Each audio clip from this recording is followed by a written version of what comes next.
To be honest, I would say just neutral and like a consistent combo game basically. So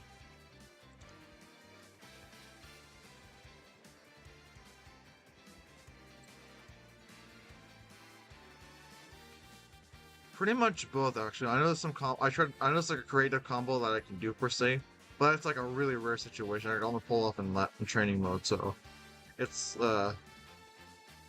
hold on, let me try to add the Discord real quick.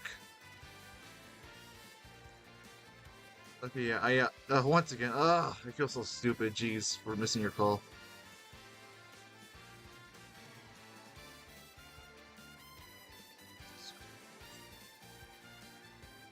What combos do you feel like you don't know about enough? Like, are they at like the super low percents, like 0 to like 20, or like the mid percents, like to like 40s to 60s, or like the higher percents? Like, what would you say? Maybe I would say Like 40 to you, 60s per se because like I know what I try to learn what you and Karama do a lot. So like, I've seen what you and Karama do a lot. So I'm trying to see what I can. Wait, talk for a second. Actually, hold on. I'm testing it real quick. excuse me. Okay, there we go. Okay. Oh, you were asking me to talk. I was like, excuse me. I was confused. Yeah, yeah. Sorry, I just wanted to be sure if Discord was working on my end. So You're good. yeah, so just a little fair warning about myself. I may not grasp information that easily because as someone in the Smash scene, who unfortunately I don't know if you're familiar with this term. It's called ASD.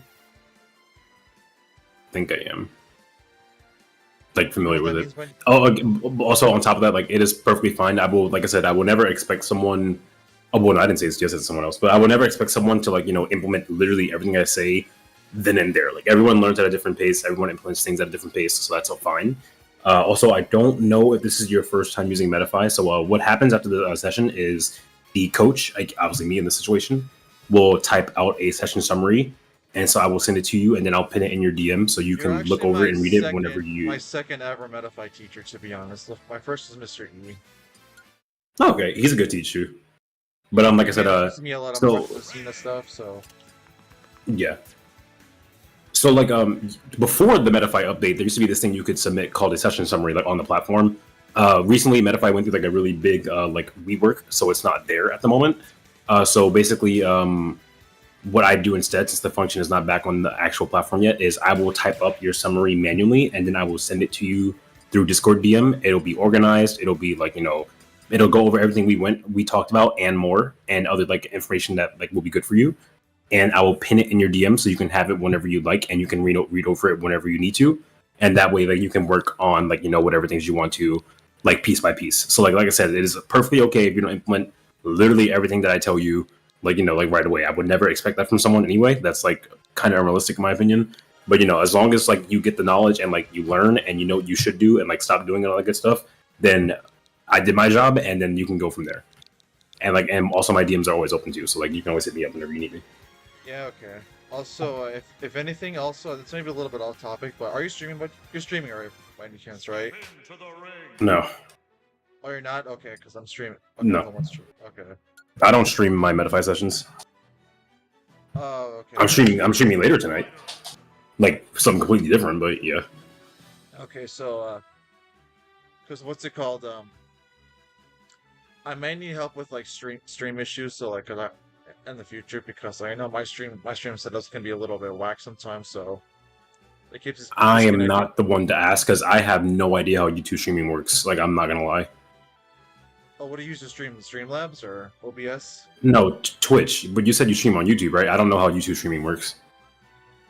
It's pretty much the same. It's like I just connected through OBS if you use that basically. Oh, sounds simple enough. I mean, I'm not the best tech heavy person. I had other people like set up my stream for me. Like I like paid them to do it because I was like, I'm not good with this shit. But like, I could probably help you with some stuff if I know about it. So I know some stuff. I'm just not like super like stream knowledge heavy. Besides like the really basic things, but if there could probably be a few things I can answer, like whether it be like a technical question, like about like the actual like functionalities and stuff, or just like implementing ideas for streaming. That makes So what we're gonna sense. do Yeah. first is we're gonna do a few normal matches first, and then we're gonna talk about the combos that you want to work on. I know you said that like you said you tend to struggle around like the 40% to 60% range for combos. Yeah, basically. So I'm just it's and the lack of execution too. So I have Gotcha.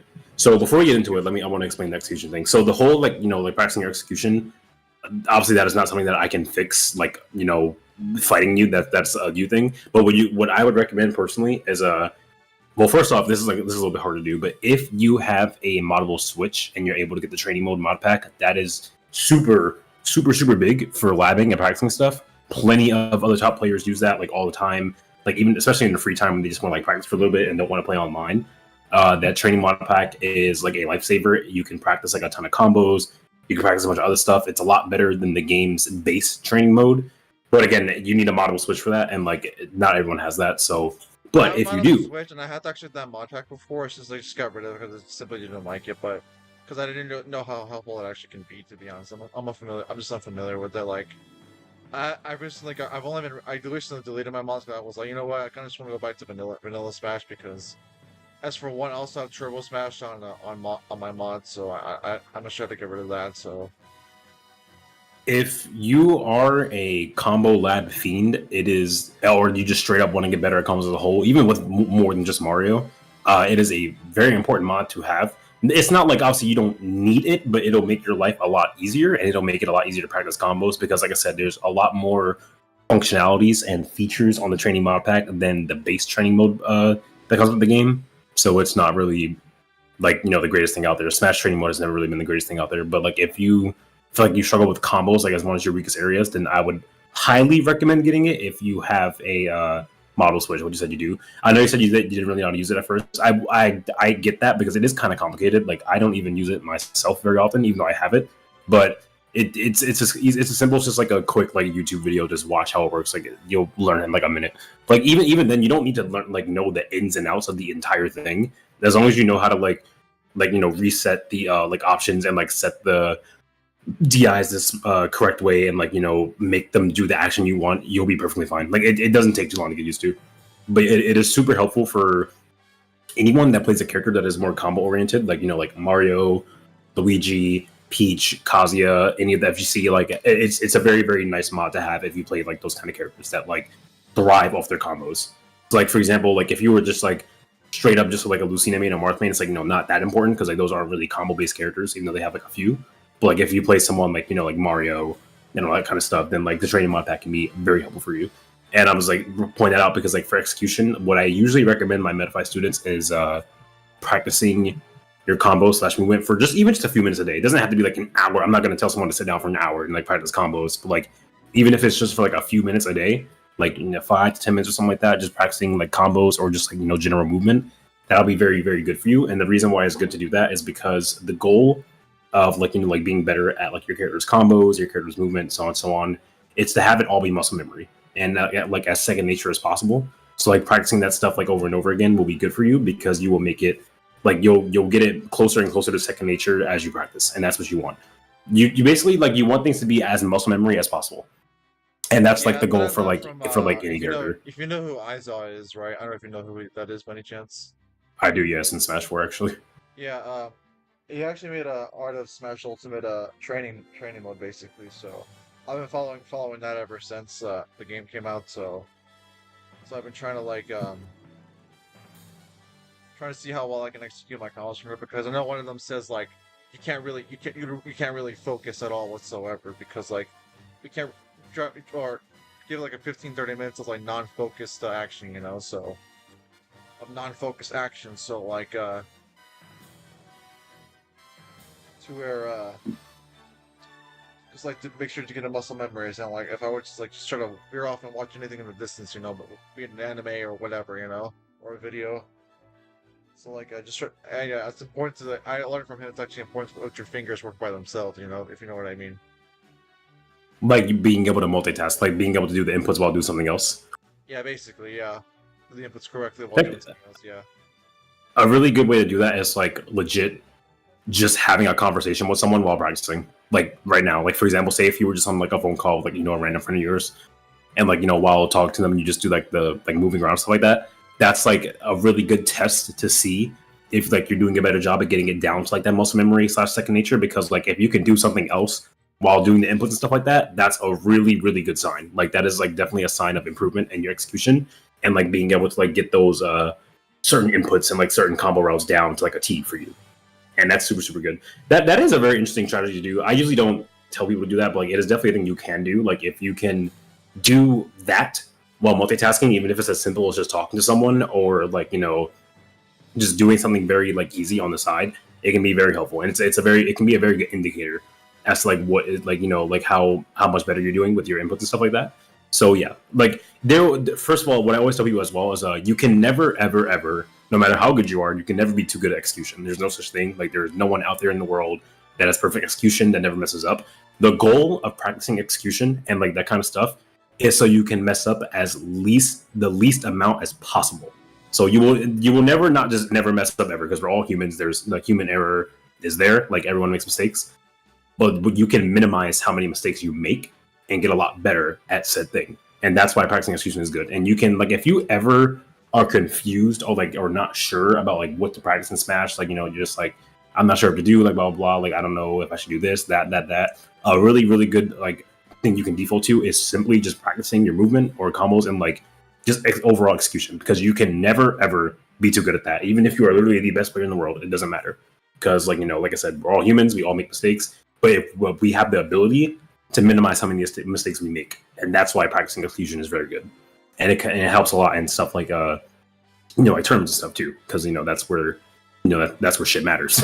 that's where it's like super important. So a little fun fact about my gameplay is whenever I try to do an input, for example, if I want to like backyard a shield, right, it always come out. I'm always buffer a roll instead because a bad habit of mine is that I always buffer roll on accident, which people take advantage of, and it's like you probably notice it once you start playing, but what's it called? I buffer roll like a lot, and it's really like I learned a lot from MKLeo too as well when it comes to his characters and my characters. So what's it called? Yeah, because you use a lot of characters that he uses, so that makes sense. Yeah. So and like most of those characters have to be in a rolling state, right? Because like they don't have the best like spacing game, do they?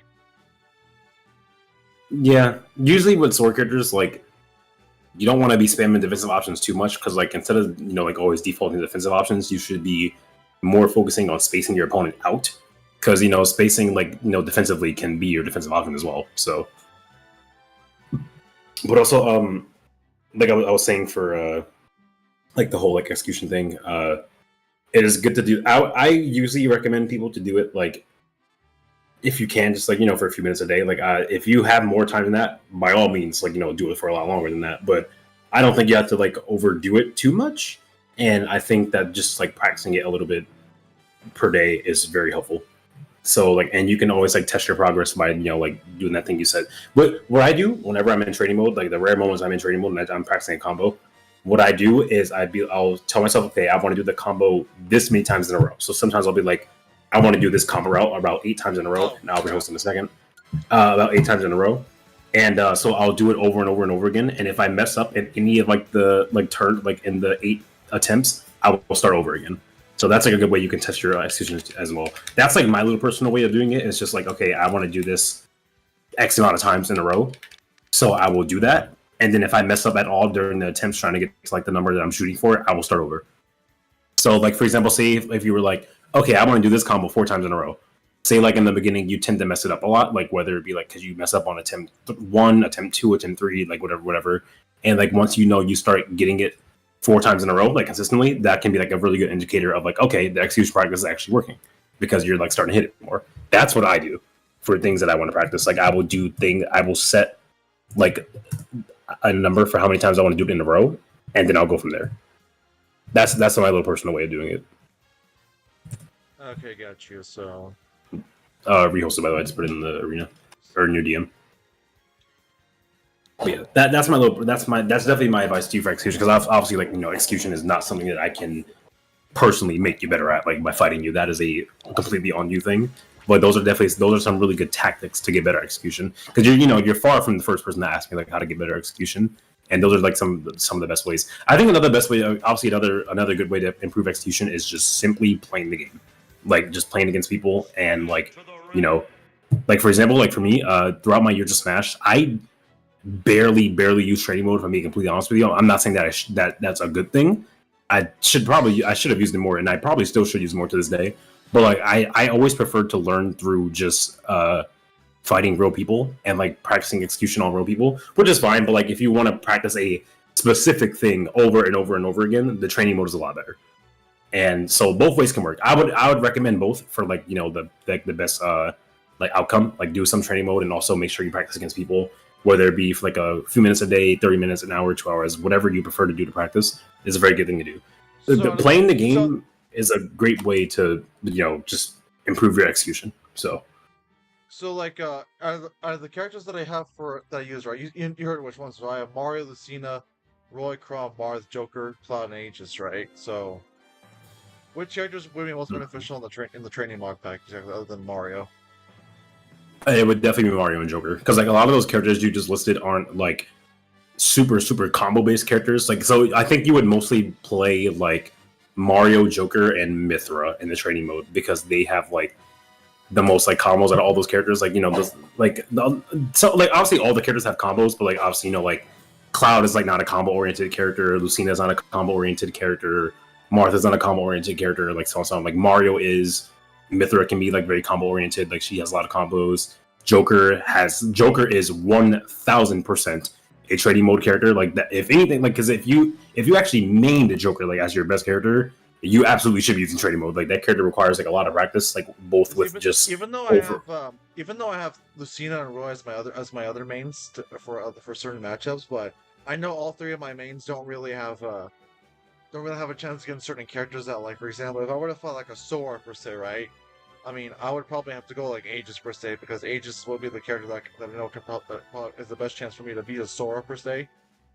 But if I were going against the Cloud per se, I could probably go against use my Roy, Lucina, or Chrom, or Marth, or Joker, or even Aegis sometimes, Like Mario can do the job too, but it's just a lot harder because of the range and also. I feel like you used a lot of characters like that. That's like 8 characters you listed. That there was a lot of characters. If you're trying to have like tournament ready characters, I personally would recommend like 2 to start with, maybe 3 at most, because I'm not saying that you like shouldn't try to improve your other characters, but like that is a large character pool. Like that is a like very big character pool. But I know you said you're trying to like plan on going to tournament soon, right? Like at some point after college or something like that. And all that. So I'm trying to get tournament ready for basically. Yeah, so I would focus on like your 2 to 3 best at first. Even 3 is kind of a little bit, to be honest. Like if you're just now getting to tournaments, but my personal recommendation would be to like try to focus on one or two characters so you can be tournament ready, and then like as time passes, you can try to add more to your character pool, because that is a lot of characters, bro. Like a lot, and like most of those characters that you listed are pretty simple. Like Mario's simple, Lucina's simple, Roy's simple. But then you have like Joker, who's like very complex and has like a lot of depth to him, probably like some of the most depth in the game. Like he has so much that you need to learn with him. But yeah, but I'm not saying that you like, oh, don't play these characters anymore, like drop them. But I'm just saying that like be very wary that having a large character pool like that is pretty difficult, especially for someone that is just now trying to get into tournaments. So like my personal recommendation is focus on 1/2 for now, and like you can keep your other characters around for like the future and like play them on the side like for fun and stuff until you really want to devote time to them to get tournament ready. Also, as a heads up, remember I am in Europe, so the delay will be a little bit worse. Yeah, I know. I have LAN on, so yeah, don't worry. I have LAN too. But yeah, so what we're going to play a few games, and then I'm going to point out like some of your personal habits, and then I'll also talk about the combo rolls that you should be doing at the percent ranges that you said you struggle with. So understood. Yeah. Also, are you a person that prefers to talk mid-match or after the match? Pretty much mid-match, pretty much. That way I can mid-match. Actually, it's a bit better mid-match, to be honest. Okay. Most people pick mid-match, to be fair. But I've had like the rare moments of like people saying that they just want to talk after the match. It's just personal preference. That's why I always make sure I ask first. West Coast is also even further from Europe than East Coast, so there will be a little more delay than usual. I will also visually show you mid-match, the combos you should be going for, the 40 to 60 range. Like, you know, because like obviously any combos that I'm doing, you could also do. That was a really bad nair.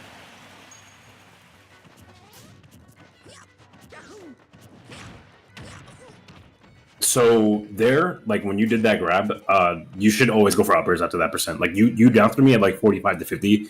It is not worth to do back here after that ever.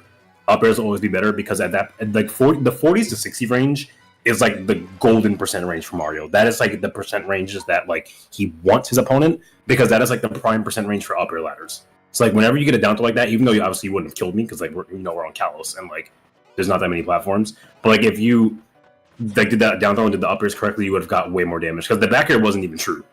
You actually traded with one of my moves. So like you down throw back air is not a combo you want to do until like way later, like higher percents. But at those 40s, at that 40 to 60% range, you want to be going for up air.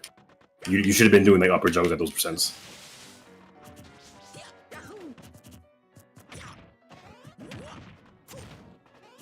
Oh, sorry, missed it. Whoops. Oh, you read that. Just have to get a little bit closer. You also read that.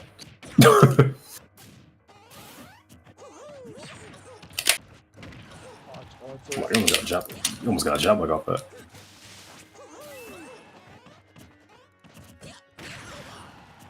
Punish. You autopilot double back here a lot. See, look at that. I told you I buffer roll an accident. It's pretty easy to do that on Wi-Fi. I'm not gonna lie. I hate buffering roll online. It'll happen less offline. Like, trust me. It is very easy to buffer roll online by accident. Like, something you'll see online a decent amount sometimes is like people buffering double roll by accident, just because like it just happens. It's just Wi-Fi not being good. I did not mean force smash. That was way too many pummels. I should have got out of that, but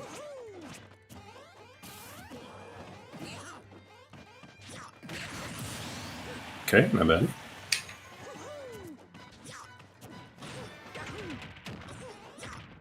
Good DI follow. You could that could have been true if you were a little bit faster, and that's where like the whole like just execution practice comes into play.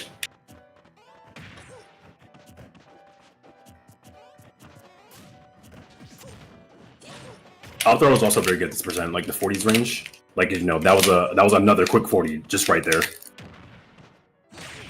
No. Why did it not zoom in?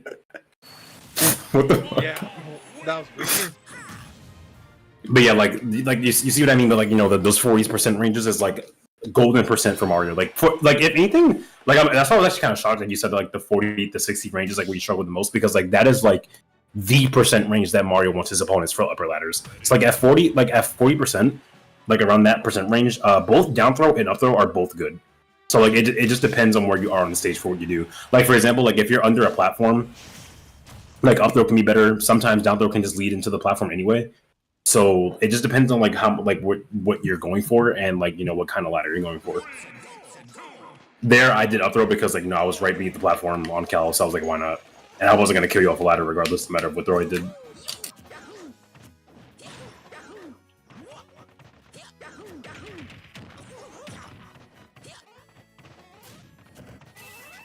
I will say I think your Mario is a little bit too fireball oriented. Like you go for like the reverse fireball approach a lot. It's decent as a mix up, but like it definitely should not like always be like your go-to. That's weird. Stop doing that. You go for that a lot. Yeah. Forward air? And yeah, like forward air off the ledge. And like again, like that would have been a combo. You just need the faster execution, like because you just have to be a little bit faster. But it's definitely a combo there.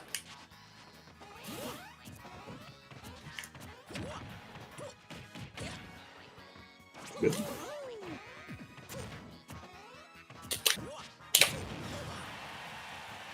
Wow, that one was killed.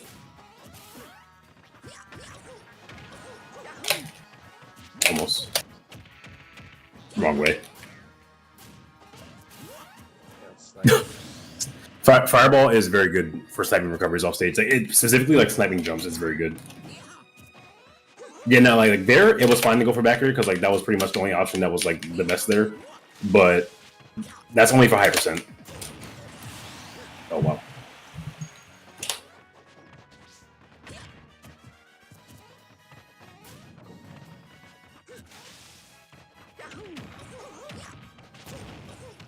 Oh, I meant to forward tilt there, but that works.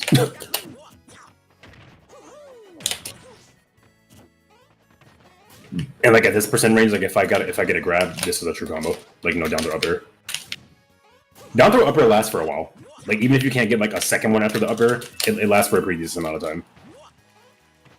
Which is very good to keep in mind. Punish that.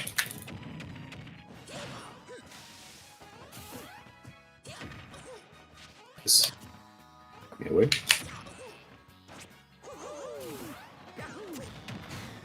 Nah, there was no need to force match there. Like force match was not gonna kill me.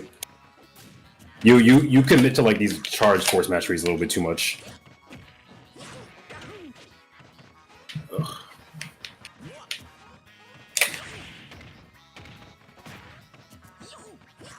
Oops. Guess I should not have forced it there.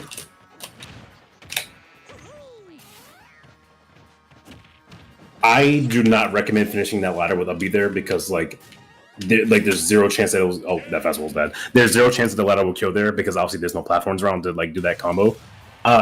For what I recommend, like if you like say for example if that scenario repeated itself, like you got that down throw and you did those up airs, what I prefer to do and I think is a lot better is doing like down throw up air nair instead, so you can not go into free fall afterwards because obviously the up B, like if you down throw up air B someone from mid stage, it's not gonna kill.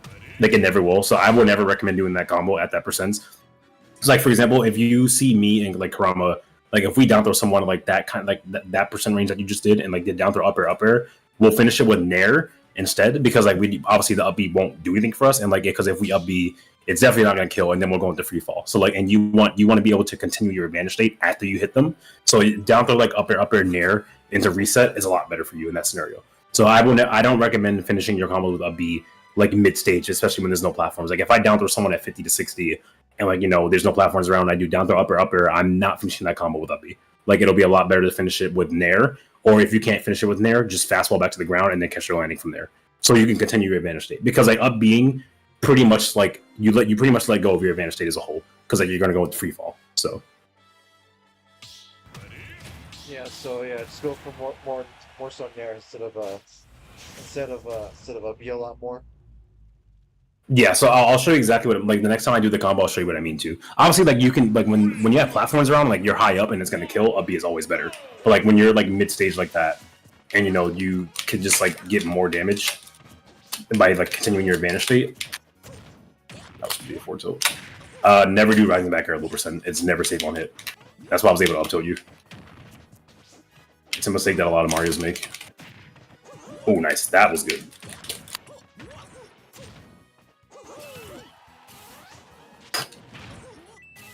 No.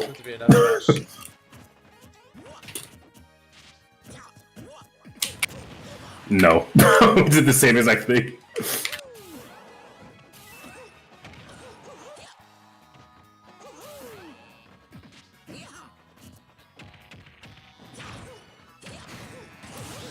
You gotta stop attacking out of his stun every time. You gotta be more willing to jump.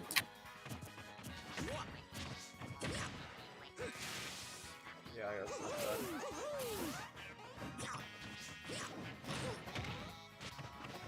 that's nice air dodge.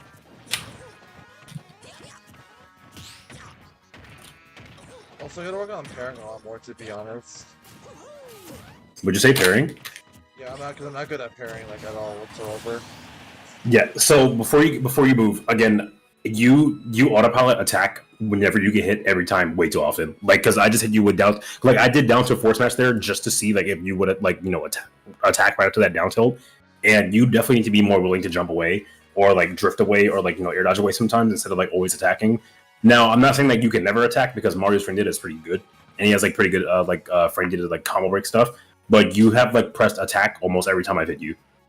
And like I've like taken big advantage of that. Like people like when you're fighting like really competent players, like people will catch on to your defensive or not defensive, like your disadvantaged habits And like something I've noticed that like every time you get hit, you tend to like try to swing your way back down like all the time, like with either whether it be like back air, nair, or something like that. So like for example, like when you got hit by that down tilt, there was pretty much no reason to not jump away instead. Like the only way that Mario could have killed you there was forward smashing your landing. So like for example, if you down tilted me right now, I would jump away because there's no reason to like not. Like there's no reason to like like really attack to the ground. There's no reason to like air dodge. I should just jump away because if Mario does it right, first of all, down to upper is true at this percent. But like also like if a Mario down tilts you at like the 70s, 80s, 90s, something like that, like there's no reason to air dodge. Like basically you just have to like always keep in mind like okay, like can air dodging get me killed here or can it keep me safe? And like you have to factor in that kind of stuff. So like you need to like not always attack every time you get hit because that is I would say that is definitely your most common autopilot habit right now in disadvantage. So and I will point it out more as we play, obviously, so I can like show you what I mean. And the first step, the first step to getting better at like autopilot options is first of all knowing that you're even doing them, because that's a good first step. The second step is like recognizing like next time you do it that like you're actually doing it. So like it's good for someone to point it out for you. The second step is like you realizing when you do it and getting punished for it. And then the third step to breaking autopilot is by simply doing something else. Like right there, you should not have attacked there. You should just jumped away. Again, you should have jumped away.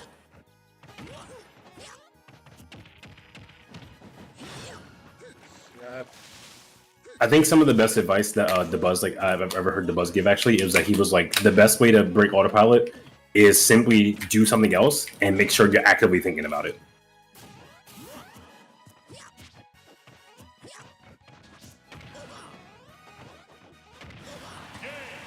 Also, whoa, that was not supposed to kill. But also, another thing I want to point out too, when you whiff something, like whether it be like on the ground or like you land to the ground with something, you tend to do a defensive option right after. Like, and what I mean by that is like sometimes you'll do like landing backer into roll right away, or you'll do like landing there into roll, or like you'll do like double backer spot dodge. So I feel like you tend to panic after whiffing something when you don't always have to, especially for Mario. Like Mario doesn't have to panic when he whiffs something. Like Mario doesn't have that much lag on his moves. Like his aerials are not that laggy. His smash attacks are not super laggy. Like obviously all of his smash attacks are punishable, but they're not like super laggy. But like when you whiff something like like a landing back or like an upper, like you don't always have to panic and be like, okay, I need to roll, like I need to spot dodge because the moves don't have that much impact to begin with. So you have to like keep that in mind. So I feel like you need to be more willing to sometimes when you whiff something to just jump away or just walk away or just dash away or sometimes even attack again. You don't always have to like default to a defensive option every time you miss something. And that's actually like a pretty common habit in Ultimate because a lot of people will do like whiff something into like immediate spot dodge or like whiff something into like immediate roll, something like that. And then like like I said, competent players will catch on to that because people like that are good at the game are gonna latch on to your like defensive habits and your disadvantage habits. So it's always good to make sure that you're not giving your opponent that same option over and over again.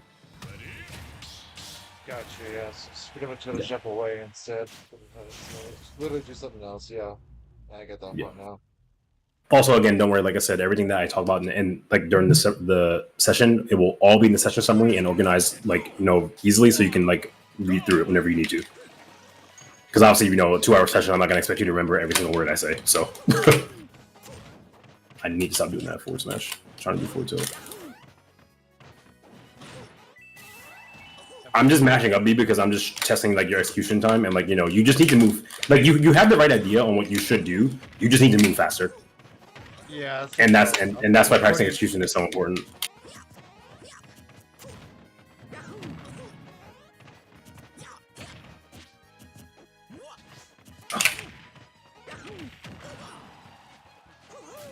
I'm trying to short hop in this game.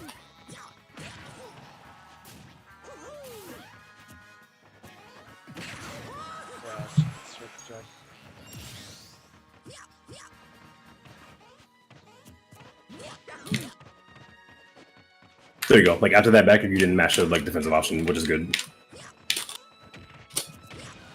I almost directional dodge off the stage.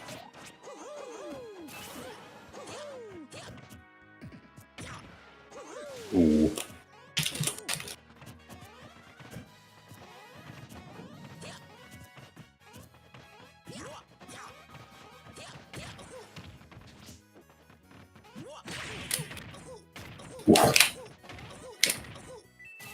Like that percent range is so good for Mario to do those up airs. Like, because after that forward air, you were in like the 40s or so like that, and like that percent range is golden for Mario to do upper ladders.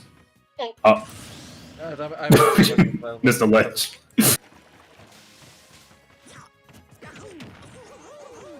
Good jump away there.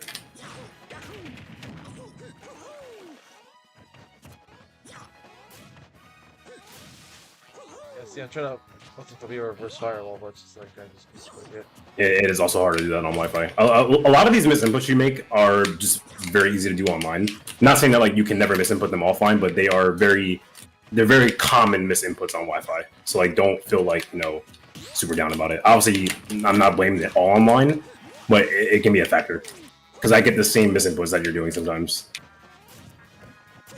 just a little bit less because I have more experience. Ah, damn! There would have been a jump away. So something I've actually been trying to do a little bit more is Mario, is down tilt forward smash. Like obviously it's like very far from a true combo. It's not a true combo at all. But like at the percents, like say like 65s to like 90ish, something like that, like to like 100. If you know that your opponent is gonna like air dash to the ground or like do an aerial to the ground or just not even press anything, down tilt into like charge forward smash a little bit can be super good because it catches all those options. And then even if you don't get it, like even if they do something else that avoids the forward smash, you'll majority of the time you'll be fine because like you're not going to be enough in lag for them to punish you anyway. So it's a super good like call out option. Like, you'd be like, okay, like I know for a fact you're going to land with air dodge or an aerial. I'm going to forward smash you. So it's very far from a combo. It is not a combo at all, but it's a good thing to do. Like it's something I've recently started doing. It's a good thing to add into your gameplay. Yeah, so It's definitely it's one of those hard call outs things. So yeah, with a lot of these inputs that I'm trying to pull off, it's not even my fault to begin with. It's almost gonna just Wi-Fi, huh? Primarily, huh? Well, again, I'm not gonna say like it's only Wi-Fi. Like obviously, like you mess up on your own too, but like Wi-Fi can play a factor, especially because I'm pretty far away right now. But I'm also just saying that like these misinputs that you're getting, they're pretty common misinputs to get online. So it's like not like abnormal. So like don't feel like too bad. Obviously, I'm not saying that it's all Wi-Fi's fault, but like it is definitely a thing that can make it harder. Like B reversing online is harder. Doing reverse aerial rushes are harder. Anything that requires a turnaround is harder. All that kind of stuff. So like you'll be able to practice stuff more offline. Now like I'm obviously like you'll probably make no, you're good. You'll probably still make like some of these misinputs offline, just not as much. But yeah, it is very easy. The misinputs that you're talking about specifically are just very easy to get online. It can be very annoying. Because I personally relate. That was a very good call out.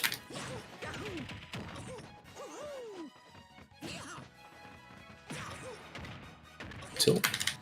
See that right there? You see like right there I decided to end with Nair instead of a B because like a B would have done like nothing for me. So like Nair is better because you can Nair and then fastball to the ground and then you can continue your advantage state from there. That's why upper Nair is way better than upper up B like during mid stage. Because like if I up beat you, then my advantage state is gone. Because like I'm in free fall and I have to land and then being all that in lag. So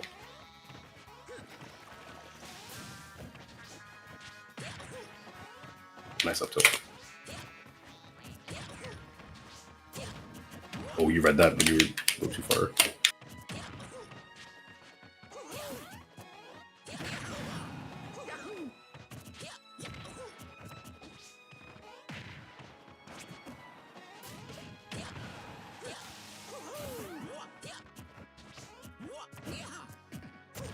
Alright, good on you to not spot dodger. I've seen if you do like mash, like spot dodger roll. Good on you to not do that.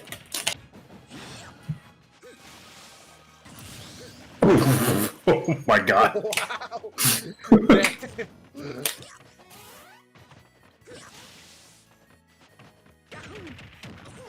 Nice.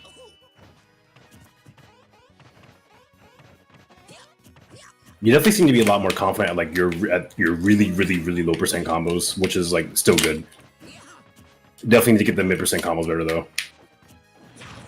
This connection is kind of.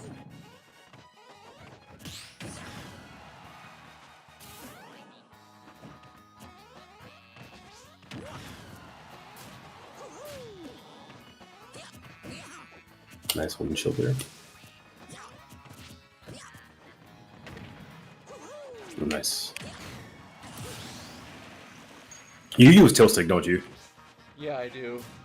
Okay. It's pretty easy to tell with the the dash forward tilts are pretty good.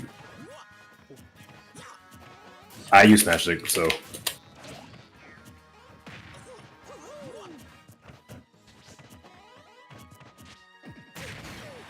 Oh, nice. That was actually a really good whip punish.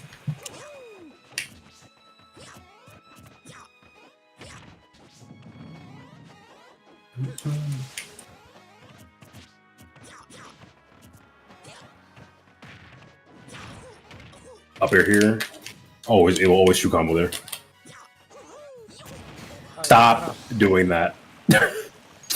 that is not worth it unless like you have like that option off the ledge, like that jump forward off the ledge is only something that I'll do if, like, say for example, if I'm like a stock up and I have like hella damage, like, you know, like the next tap will kill me no matter what, I'll go for like jump forward off the ledge because the risk reward is better for you there. Like at that percent, like you should not have done that. Like I literally only could have killed you for doing that aerial right in front of me, like, you know, because I charged it a little bit. Like I usually only do that option when I have like rage. I'm like a stock up and they're at a low percent where like if that forward air lands, I can get a combo.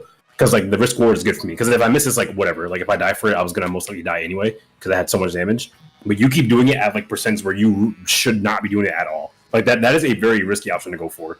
Jump off the ledge forward air. That is like ballsy. You want to be very careful with that. Oh, by the way, someone in my chat. By the way, Matt. Wait, what? I'm not even attacking. What? Oh, what? Sorry. Yeah, I thought you were talking to me when you said by the way. So I was talking to the chat. Sorry, my bad. Oh. Oh. Sorry, Matt. I was actually gonna write all this stuff down once we're done with the session, so don't worry. Yeah, Wizzy, my bad. I didn't realize you were. Yeah, my bad. Yeah, I'm so stupid. No, you're good. And again, like I said, literally everything that we're talking about, I am also going to write down for you. Like it will be in your session summary. So yeah. I'm telling my chat that. Yeah, basically. So. Yeah, like everything I talk about, obviously, you know, no one's gonna remember every single word that's said, but I will put it in the session summary for you. Everything we went over and more.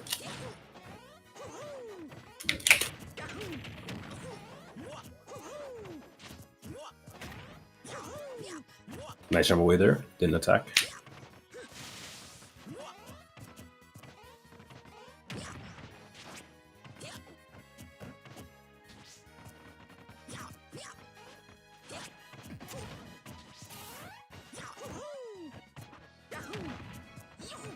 Whoops.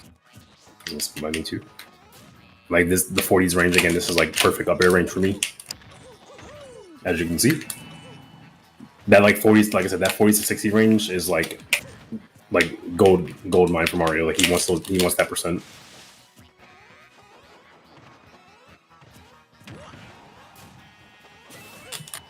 Oh, nice hold down.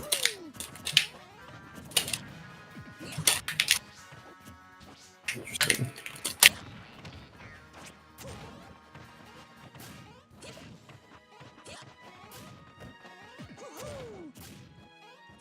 Be reverse mix up.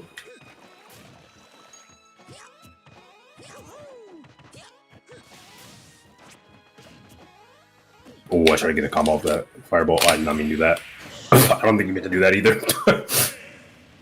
Like grabbing the wrong direction. I think in this Ditto, actually, like if Mario ever down smashes Mario's shield, I think if he's fast enough, he can actually drop shield forward smash. But it's like pretty fast. Like Mario's down smash on block is pretty damn committal. Also, again, like I said, if you want to use any of your characters, like feel free. Like, you do not have to only use one. I know you said you want to focus. I know you said you want to use a couple of them. So I know, yeah. Right. If you want to just focus on Mario, that's fine though. I know, yeah, because right now it's coming to this. I kind of realized I need to work on Mario a bit more than I thought. So. Wait, you thought what?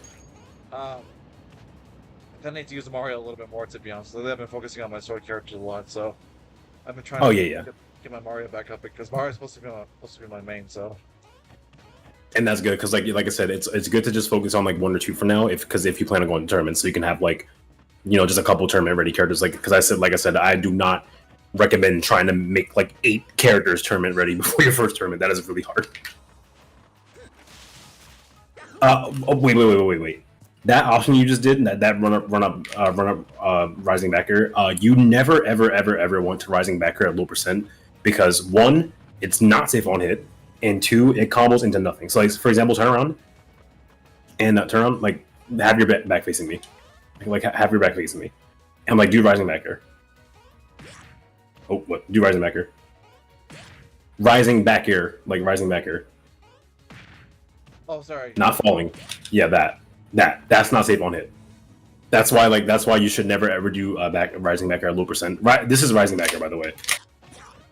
Not this. This is falling. This is falling back air. Rising aerials are that. But like, yeah, you should never. I'm sure you can. SD real quick. You should never ever try to rising back air your opponent at low percent because, like I said, it combos into nothing and it can be unsafe on hit, and that is horrible for Mario. So do it again. Turn around. See what I mean? Oh yeah. Yeah, that is not good. Like that's not good for Mario. Mario has plenty of options that are safe on hit at 0. Rising back air is not one of them. Even at like 6, it might not be safe on hit. Honestly, it might not even be safe on hit at 11. Like, do it again. Rising back air.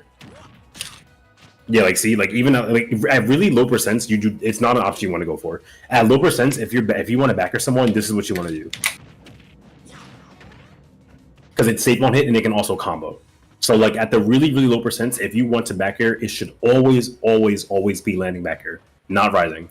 Obviously, like the more percent they have, then rising back air will become safe on hit, and sometimes rising back air can lead to stuff. But like at those low percents, like 0, you never ever want to approach with back air ever. You get nothing off of it, and it's not worth it.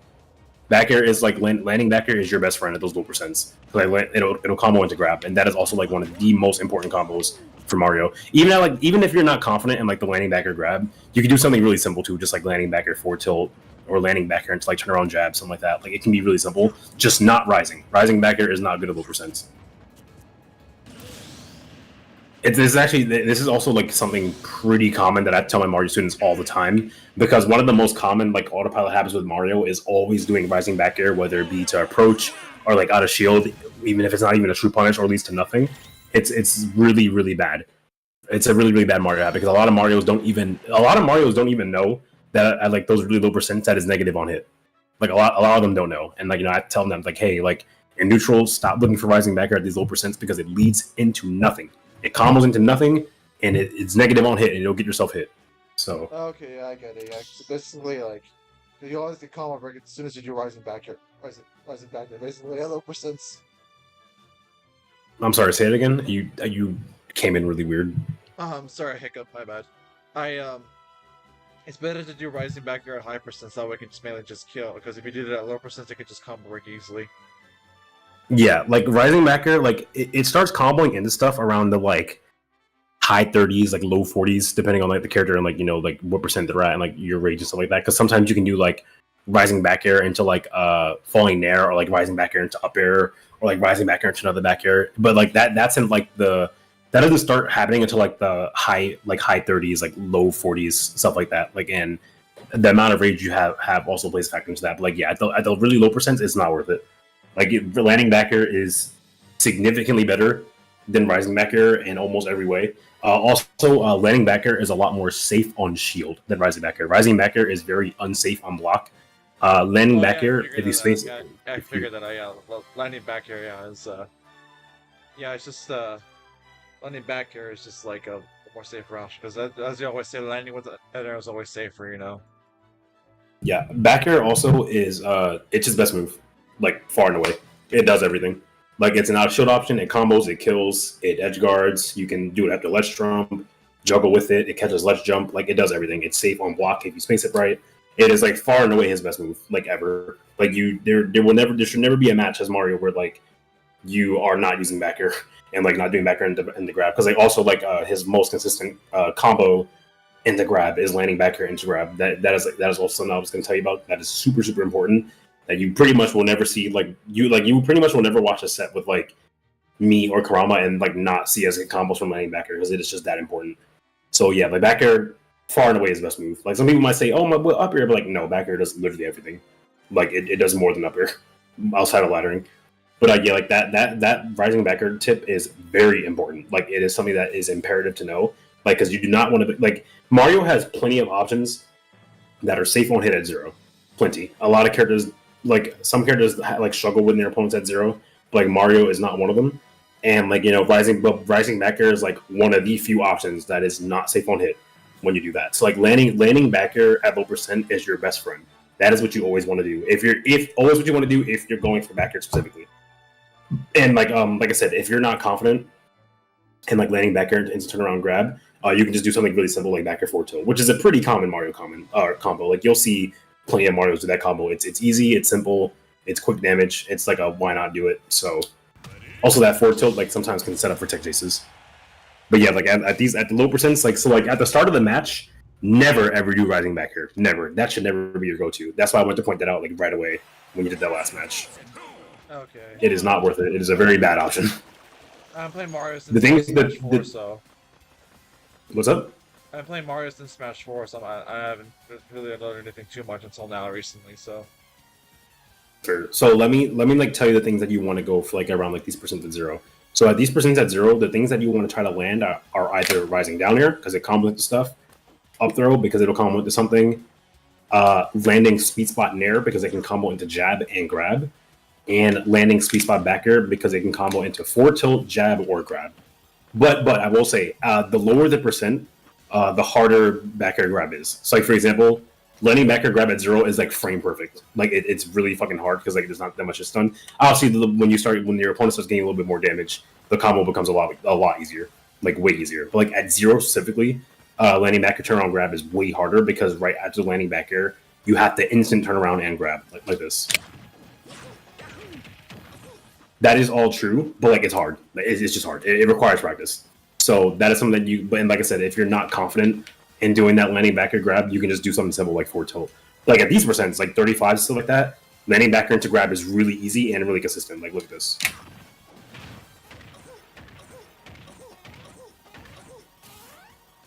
And you get the idea. But like landing back air into grab becomes like a little bit easier the more damage they have.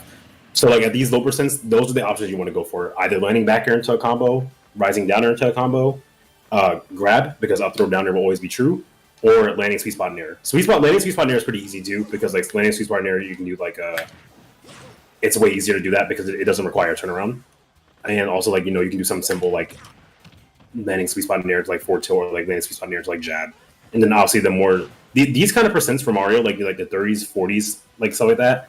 Like I said, I like the golden percent ranges for Mario. Like Mario loves this damage. Like this is the kind of damage that is perfect for the throw combos, perfect for the up airs, all that kind of stuff. It's perfect for the landing back air combos. Very good. Like if I get like a landing back air here, you should like afterwards at least be at like 80.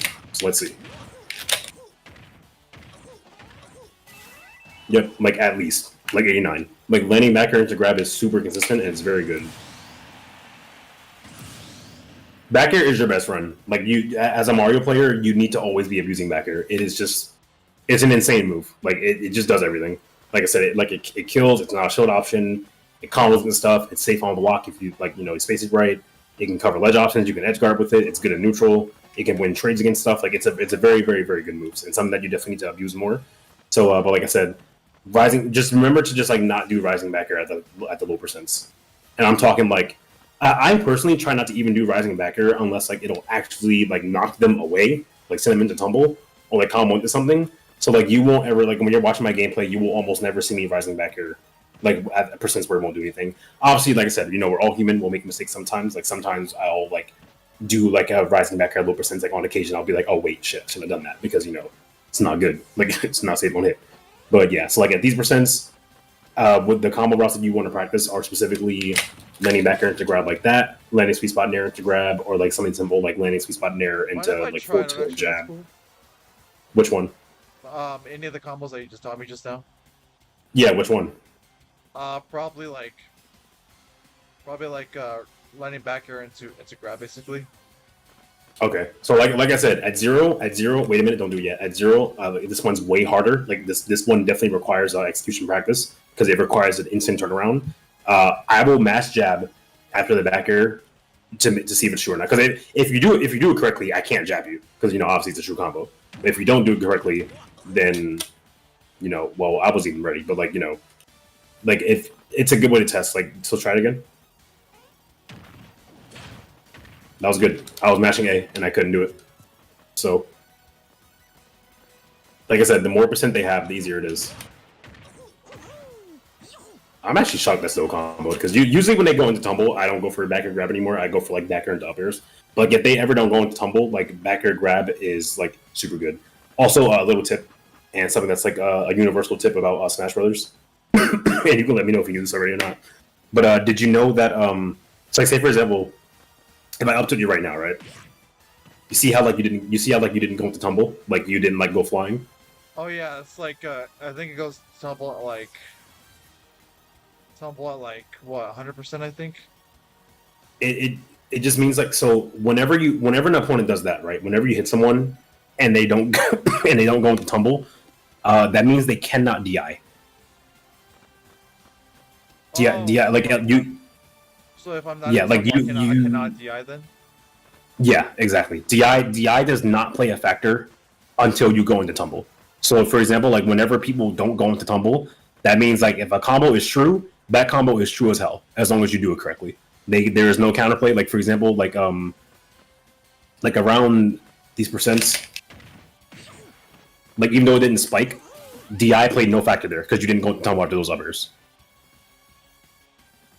So when you miss It's also why it's kind of on you basically. Yeah, that was just me like not getting the sweet spot. But like the point I was showing was that like DI played no factor there. Like it was just all on me. I was like, okay, like you know, because like whenever you upper someone and they don't go into tumble, it's even easier to get the combo because they literally can't DI. Like DI does not play a factor. You cannot, and this is like I said, a universal. Work at low percents because they can't DI, huh? It's why combos are like easier when they don't go into tumble. Yeah, because like DI doesn't play a factor. It just comes down to, am I good at executing this combo? It's also why, like, by the ledge, if you ever see, like, a Mario do down throw upper forward air, and, like, they don't go flying after the up airs, the forward air is super easy. So, like, obviously, like now, if upper you can, like, DI it, because you go into tumble. But it's a really big, like, a lot of people don't know about that, but it's a really big universal, like, Smash, like knowledge thing. Like, if an opponent doesn't go into tumble, they can't DI. DI does not play a factor into things that don't have tumble. So it's always good to keep in mind. So like whenever you see someone not going into tumble, if the combo is true, that means it will be true, and it just comes down to you being good at like execution, which again, ties into like practicing your execution so you don't miss that stuff. And then obviously once people like start going into tumble, then yes, everything is DIable. But a lot of people definitely don't know like that if you don't go into tumble that you can't DI. It's honestly something that I'm shocked that a lot of people don't know about it. To be honest, I guess it's kind of niche, just because DI is just so common, and it's something that will happen in every single match, no matter what. Like in Smash, like even like you can DI by accident, even like it's just DI is just so common. But like a lot of people don't know that if there's no tumble, there's no DI. And the reason why that's so important to know as a combo based character is because like combo based characters can abuse that super hard, like super hard. I think you can still SDI, but you can't normal DI. Like so, like say for example, like if you got like like the Luigi Zero to Death, right? Like if you get like down throw, down air stuff like that, like like you can SDI, but like normal DI doesn't. It doesn't matter because like you're not going into tumble. So like once they hit you, and you don't go into tumble, like it's just like basically GG. So it's very, very, very, very hard to counterplay DI wise when you don't go into tumble because, like I said, normal DI does not play a factor when you go into tumble. So that is a very important tip to know. That is a very good thing to know. Say when they start tumbling, you say.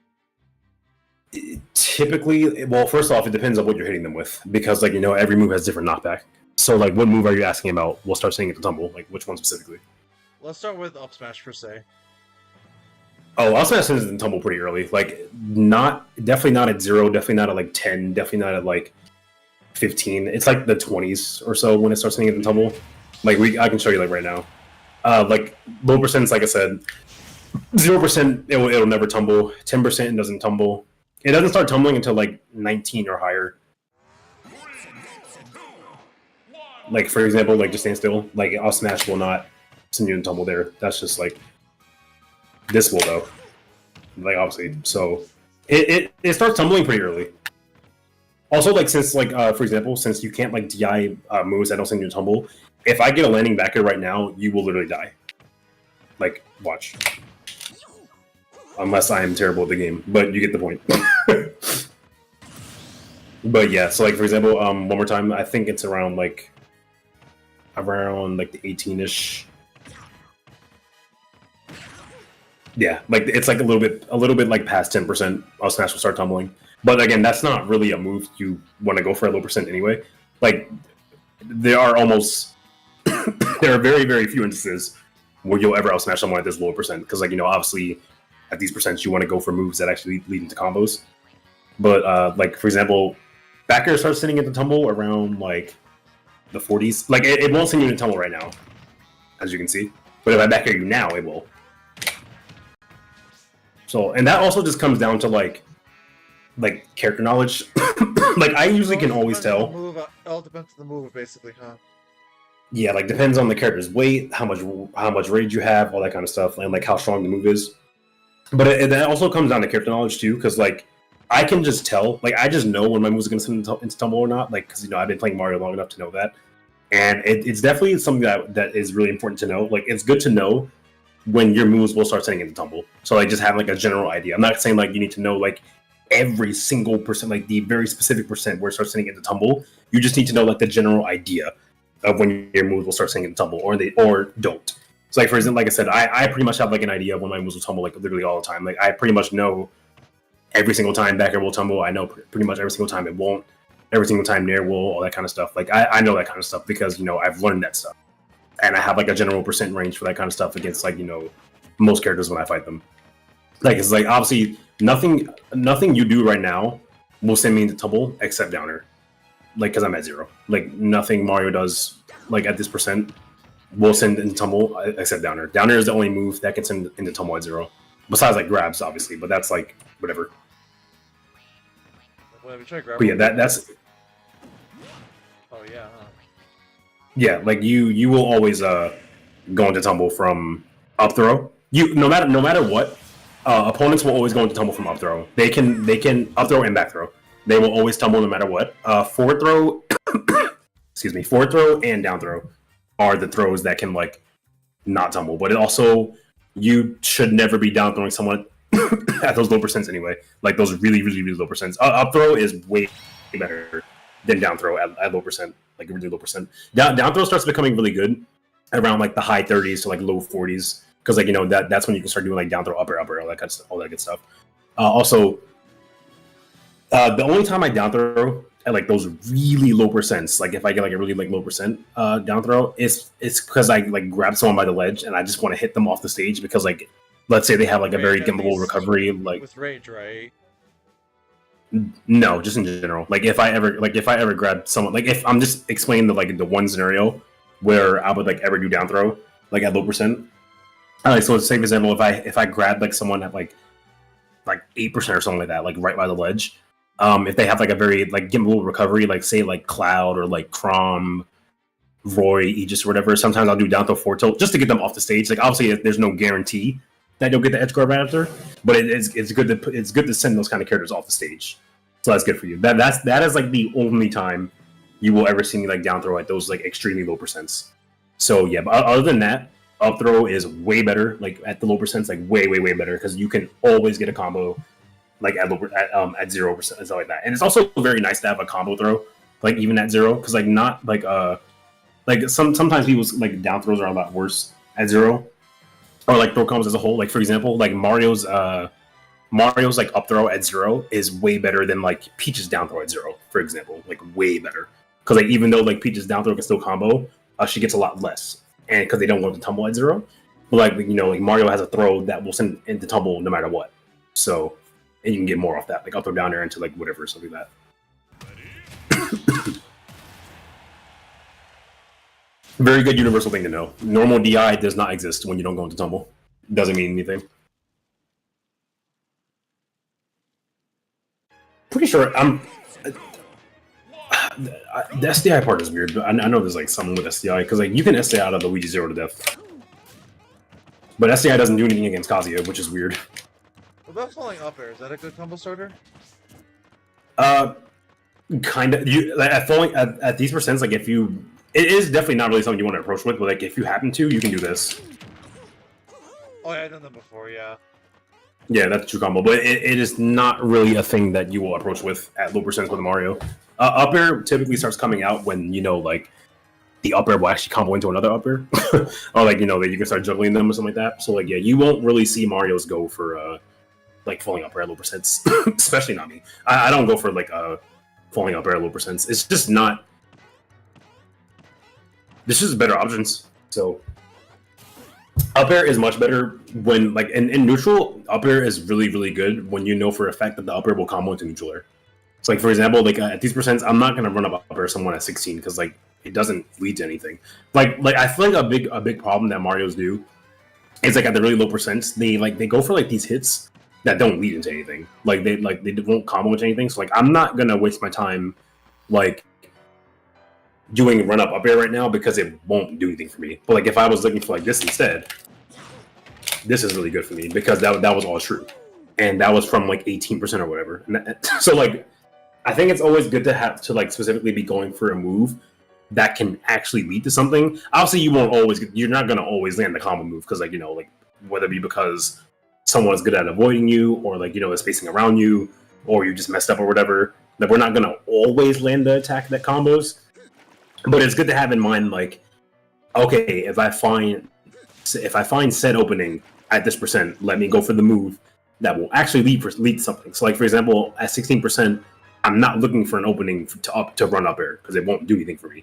I'm looking for an opening to like landing back air because that'll do everything for me. Run up air percent. Oh yeah, simply just run up and up air just like that. So like right now, I should be focusing on either up throw. Like I said, up throw, down air, falling down air, falling back air, or what was the other one? So there was falling back air, falling down air. Not falling down air, rising down air. Rising down air is what you want at low percent. Oh, sorry, rising down air. Excuse me, rising down air. My bad. Yeah. Rising down air. Well, what was the fourth one you said? So it's landing back air into whatever, landing sweet spot air into whatever. Up throw into whatever, up throw into whatever, and then rising down air into whatever. But also, like, I would not recommend just randomly dash grabbing at people. Like dash grab is better if it's like a hard call out or like a whiff punish. Like if someone whiffed, pardon me, like a laggy move at low percent, then like obviously you can just dash grab that. So like in the beginning of the match, like the things that you'll mostly see Mario's do, like no matter what level play it is like we'll typically just run up down there. It is just far and away his best approach option. Like it's just a really good move. It's not that laggy. It leads into combos. Like typically, like I said, you won't really. What's your go-to combo starter, basically? It's my go-to approach option at 0. Like because like if you're gonna approach someone, there's pretty much like no reason to not approach with this move. So, because like at 0%, it always combos into something most of the time. Like it'll combo into something like a majority of the time. So, yeah. But like yeah, if you're specifically looking to approach someone, you want to approach with like I said, either landing back air like this at low percent or just rising down air, because those moves can actually lead into something, which is what you want. So like it's always good to like no matter what character you are, like no matter who the hell you're playing in Smash Brothers, it is always good to know, like to have like a general idea of like, okay, if I land said move, can it combo into something? Can it lead into something? Can it lead to a stock? Can it lead to like a 2-hit combo? Can it lead to like a very extensive combo? It's just like good to have like a general idea of that. And like that's what I have as Mario, even though I'm not like the best Mario in the world or like comboing or anything like that. But typically when I hit someone or like I see someone at a certain percent, I know what move I should typically go for because I know what move will lead into another one. And that's why like I'm very good at knowing when my moves will send into tumble and stuff like that, because that's like a very big determining factor of like what I should do next. So it's like, so for example, like I said, I'm not gonna be like, okay, you need to know the exact like percent where everything starts working. Like obviously you can know that for some stuff. Like no one's gonna know the exact percent for when literally everything in the game works. It's just very hard to know that unless you want to write everything down. But like it's just good to have like a general idea of like knowing where your moves will send and knowing what combos into what at certain percents. So like for example, like I know at 0, I know my landing sweet spot near will combo into something. I know my landing back air will combo into something. If you were in like the 30s, I know my back air will always like lead into grab. If you're in like the 40s or 50s, like I know my landing back air will like start sending you into tumble, so I'll like go for like another back air afterwards, like an up air. If you're at like the 50s or whatever like that, I'm gonna start looking for run up air more because it'll lead to something. Like I'll start looking for down throw around the high 30s or like low 40s because I know that'll combo into uppers and stuff like that. All that kind of stuff. Like it's just good to have like a general idea of like the percent ranges of when stuff will start working. So, for example, the percent ranges that you said you struggled with, like 40 to 60, and those percent ranges, down throw is always good because down throw will always combo into up air at those percents, like always. Like if you ever get a down throw and it's like in the 40s range like that, as long as you execute it correctly, you will get the upper. And like I said, you have I feel like you tend to know when combos will work. You just need to practice your execution so you stop dropping them. But also, like I said, it's Wi-Fi. There's a lot of delay with us right now because I'm in Europe at the moment. But like that is why practicing your execution for a combo-based character is so important, because if you're playing a combo-based character, combos are going to happen a lot. Like like whether it be like friendlies, tournament, like it doesn't matter. Like a lot of his moves lead into a combo, and that's why you need to be like both good at comboing and like comfortable with your own execution, because like the more comfortable you are with your execution, and like the more muscle memory you make it, the more you'll learn your combos. Like you'll become more consistent. And also, like I said earlier, none of us are like machines. Like we're gonna make mistakes. Like we're not gonna always land every single combo, but you need to start landing a lot more. And you can definitely easily increase that amount of combos you land with like some practice and like a little bit more knowledge on when like the general like combos start working. And obviously that is like stuff I'll add into your summary as well. Like typically like when combos start working and like when you start going for set things. So that'll be in the summary as well. Everything that we talked about and more will always be like will be in the summary. I have literally never seen that kill zone in my life.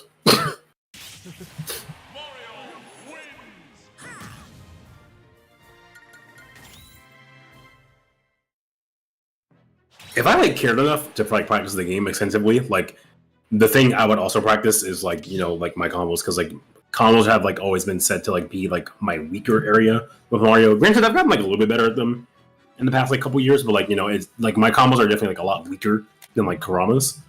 So like that like if I was going to practice the game seriously again, like I would take my own advice and like go into the training mode for like a few minutes a day and just do like whether it be like very basic combos or like more extensive advanced combos. Like I would like practice them for a few minutes a day, because actually like I said, the amount of time you want to spend on them varies. Like it just depends on what you want. Like everyone practices a different amount of time.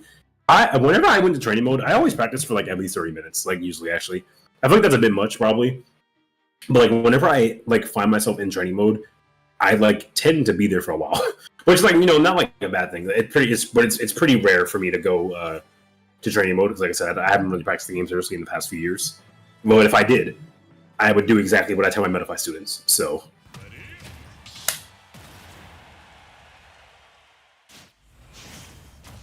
I'm more of a teacher and streamer nowadays. I still compete, but mostly like for fun. I haven't like taken the game too seriously in too long.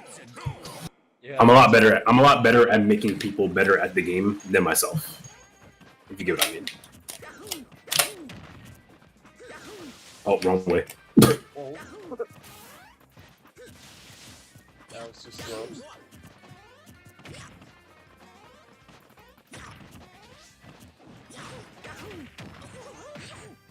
That was good.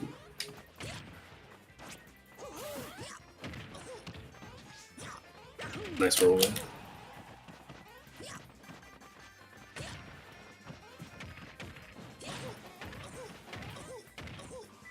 That person range is very good for up throw under the platform.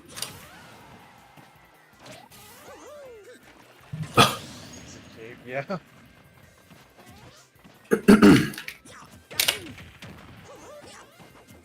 I was a little too slow there. More fast enough. Again, I'm just like mashing a B out of stuff just to like test to see if you're fast enough to do stuff. Like there, like that. Literally, I grabbed you at like the same percent range you grabbed me, and like since I was fast enough, it true comboed. So just gotta practice execution. I feel like a lot of like your improvement will definitely come from like you just straight up being willing to practice your execution and stuff like that. Combo, yep. And I missed the C stick. Didn't get a combo off that. What the fuck? Try to get you.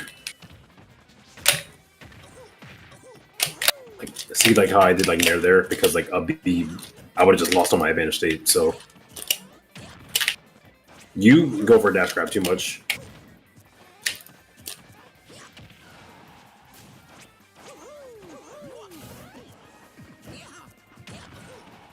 Nice. Pardon me.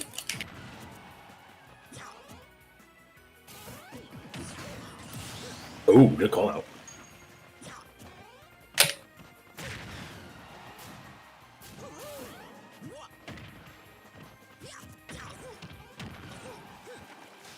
Back air is very good at covering tech options on the platform. It's a lot bigger than it looks, the hitbox. Exploded, you had so much rage. Oh, you don't have a jump. Oh, you do?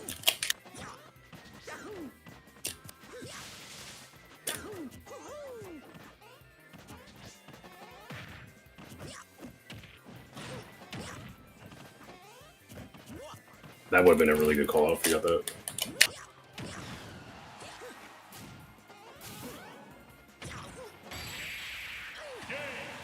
Should be like that. That is a true combo at like the really high percents. Like when people start falling out of the down tilt up air range at like the high percents, I start going for down tilt up air. It's pretty good. It's a pretty good alternative English. So usually for 2-hour lessons, what I do about like an hour and a half in, which is like around where we are, I usually will ask like questions. I mean, like do you feel like is anything like super unclear to you at the moment, or do you have like a question on like a specific thing, or do you feel like there's something you want to point out yet, or no? Not at the moment. I'll see when it comes up when we can when it comes up. So okay. So do you feel like everything we talked about so far has been like you've been able to like generally understand what I'm talking about and like you know what you should do and stuff like that? The only hard part is me applying and remembering. Yeah, what I do. Yeah. Like I said, everything. Like I said, don't worry. Everything that we talk about, every single thing will be in the summary, so you can read over it whenever you need to. And like I said, everyone applies stuff at different rates. Everyone learns at different rates. So like don't feel bad. Like I said, I will never expect a Medify student to start implementing literally everything I say mid-session. That is like super unrealistic.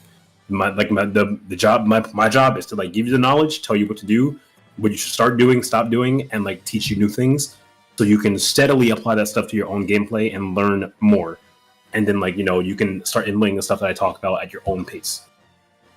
So like, don't feel bad if you feel like you're like, don't feel bad if you feel like you're like listening, but like having a hard time applying it because, you got to give yourself some time first. Like, give yourself some time. Like everyone, whether it be like some people improve and very fast, some people improve very slow. Like it just depends on what you do. As long as you know what you need to do to get better and you have like more knowledge on how to get better and like just know about the game more, that's good for you. That is what you want. So, and if you feel like you're good at intaking information, then that's good.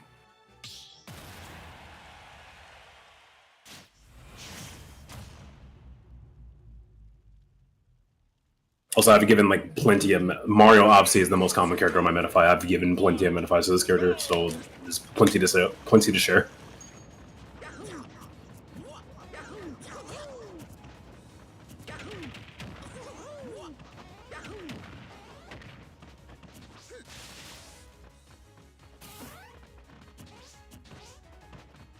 See that right there, that double roll, that was probably Wi-Fi. It's a very common thing to buffer double roll on my max student. Take this before tilt. I should have let that go a little bit early.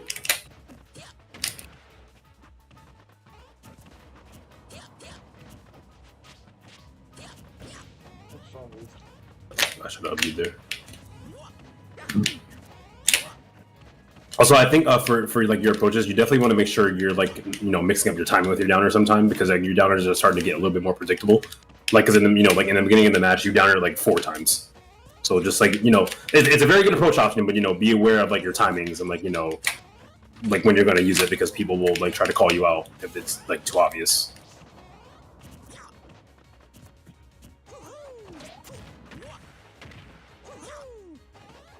I didn't have a jump.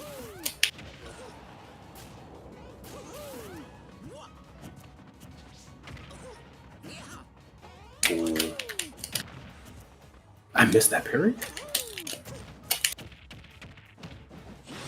that's That one is a true problem. punish, by the way, for I'm just Mario. really slow to this game, unfortunately. I'm not fast enough when it comes to certain moves.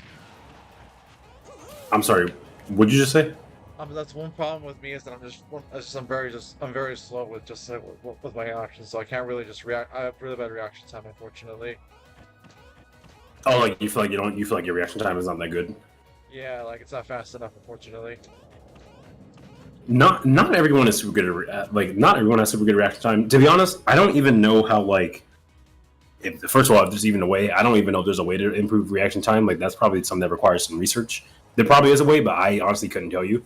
The best thing I can tell you is like get better stuff is just like execution practice, so it can be like second nature to you.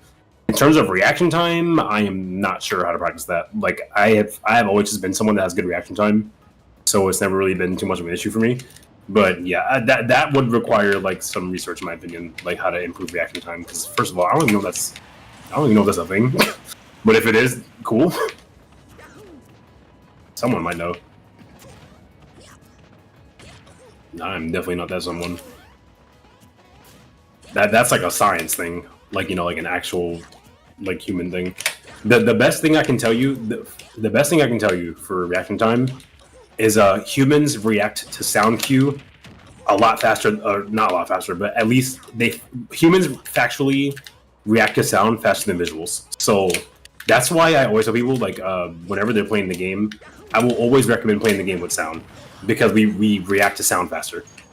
And like I'll go more into it after this match.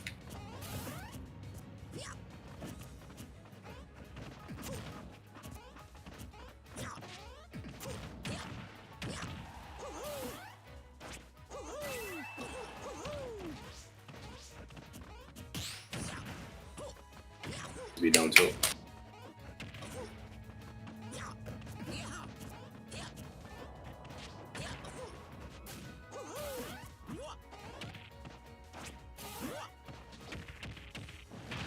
Ooh, I actually caught that. Nice jump away. That was good.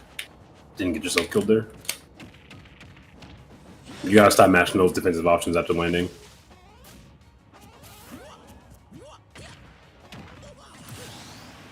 That is also a combo you need to add into your gameplay. It is very good by the ledge. Down to our back air is very consistent.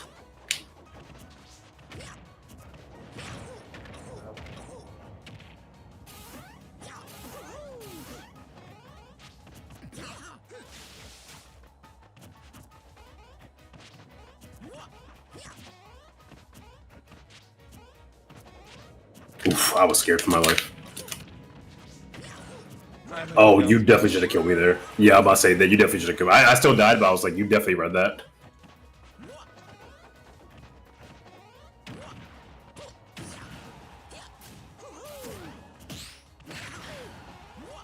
I meant to down smash there, but that works. Oh shit. Whoa, what the? Did you not have a jump? No, that's my jump. Yeah, he took it. Oh, I didn't even realize. But yeah, like going back on that whole like reaction thing, right? So, like I said, I'm not sure about how to like improve reaction time, but I will say for like the game, and just in general, like in life, humans react to sound cues faster than visuals, and the reason why that's so important, for example, like for me, I'm a very reaction based player. So being able to hear the game is very important for me. A lot of things. So a big thing about like tournaments, right? I know you said you want to start going to tournaments soon. Not every monitor has sound, so it is very good to bring your own headset. Like, saying like, I'm using a TV right now, so no, I kind of hear it. I hear everything. yeah, well, we can all hear the game at home. That's not a problem. But like at tournaments, not all tournaments have audio on their monitors, which is really fucking stupid, by the way. It's something I complain about a lot.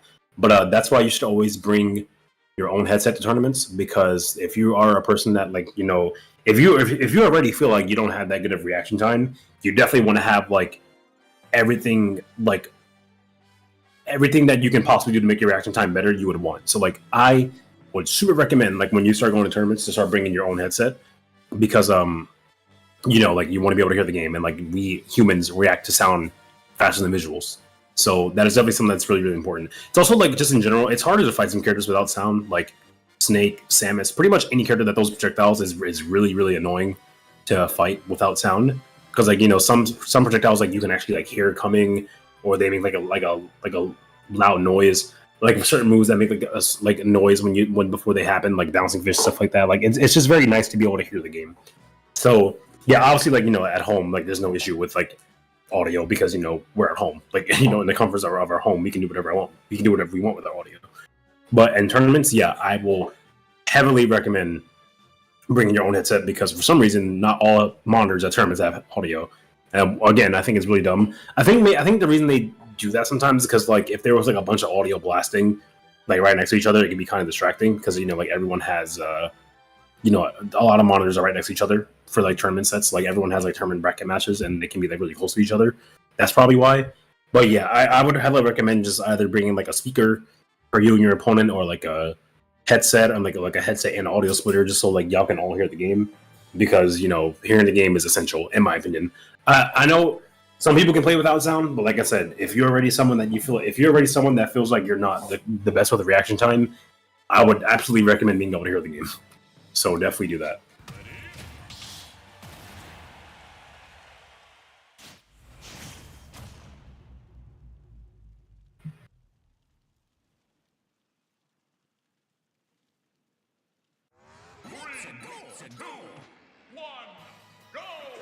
Have we gotten PS2 a single time in this session? Actually, no.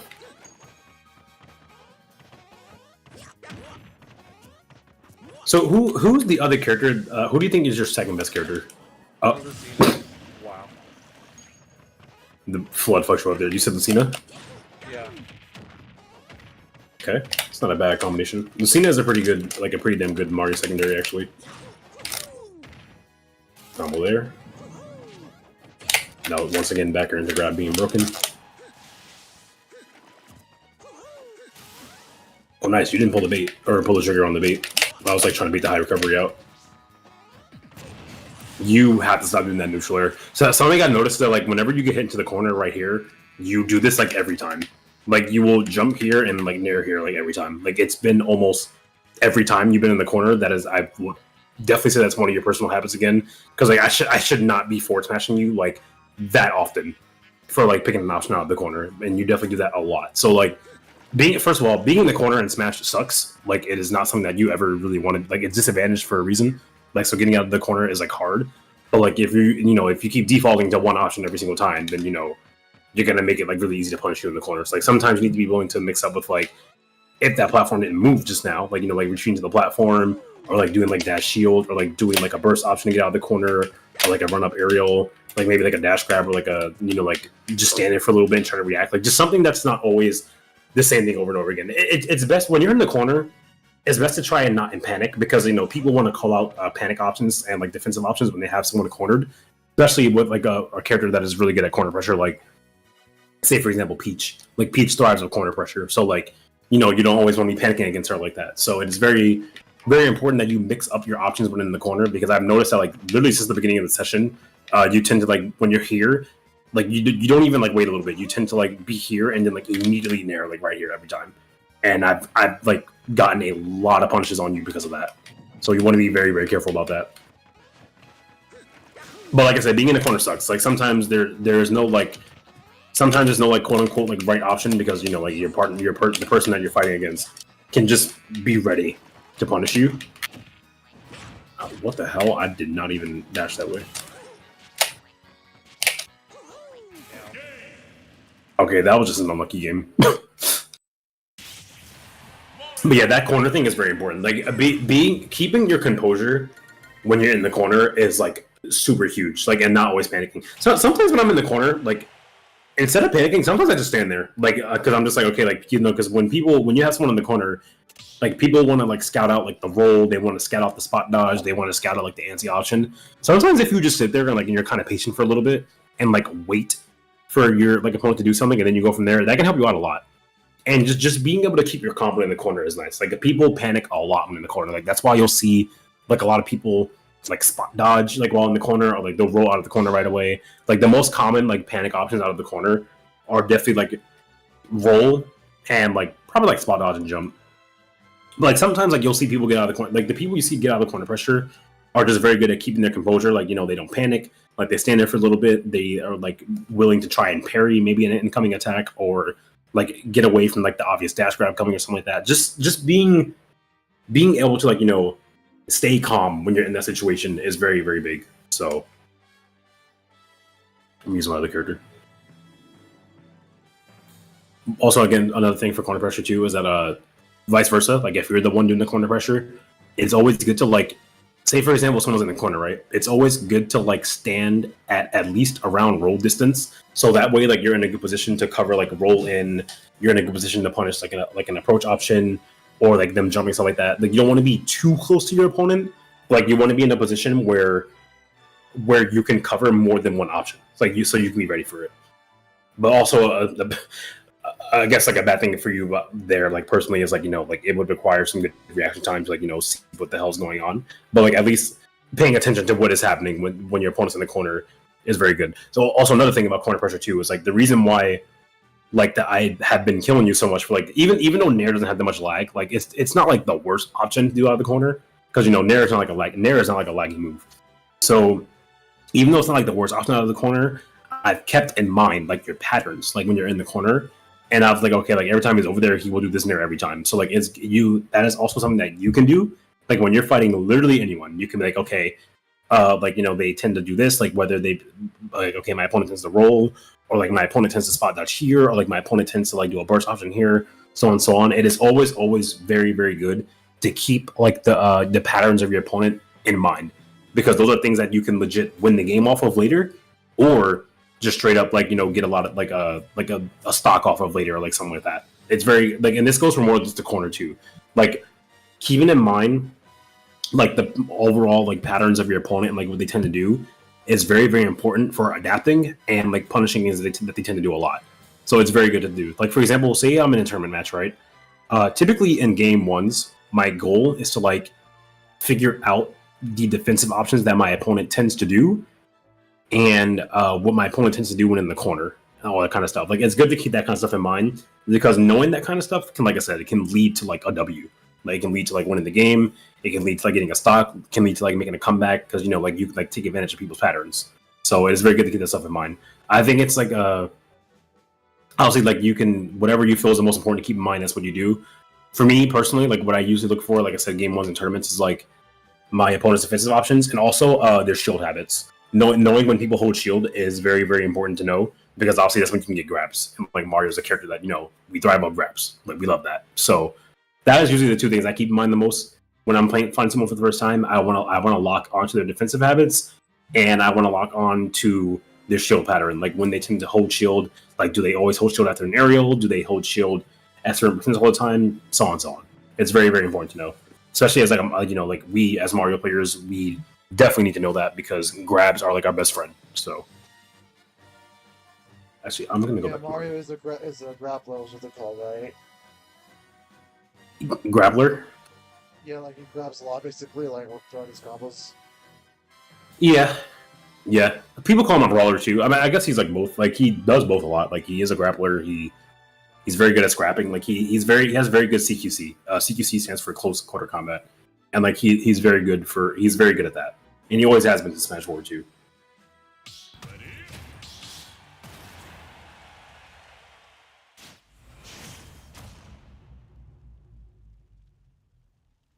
Yeah, it's gonna be, literally just has to be faster is all. So one big thing, right, I have to work on. Yeah, and like I said, that will come down to your execution practice. So but at least that's what you have to do. It's good to know.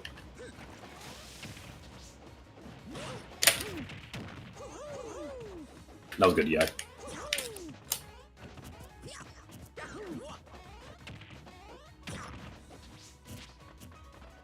What the? You got behind me? What the fuck? That was so confusing.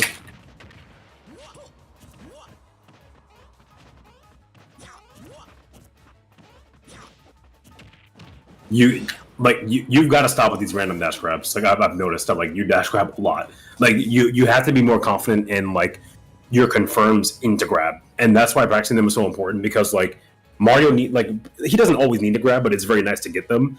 But like, I feel like you want a grab too much, like because you keep dash grabbing at me and like where it's just not worth it. Like you, like first of all, like your timing patterns for when you dash grab like have been the same every single time, most of the time, and also like you need to be more willing to just combo into grab. Like that's why you won't really see me dash grab that much at low percent, because like I know if I land a hit, I can just link my hit into a dash grab.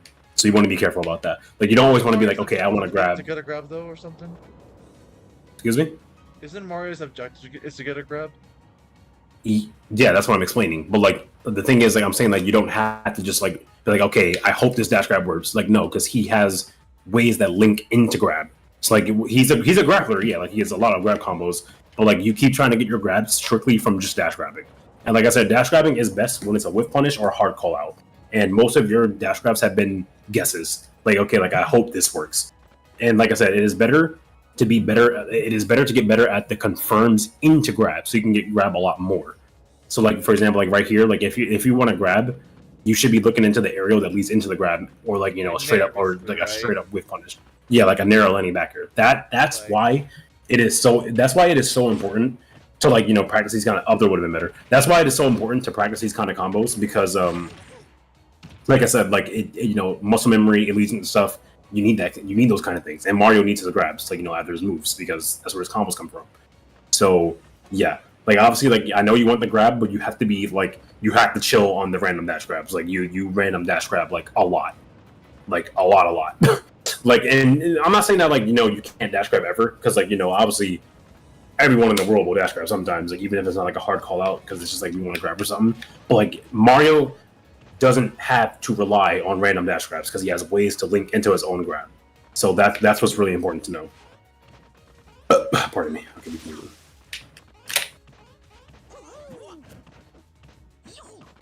Whoops, I'm a tobacco.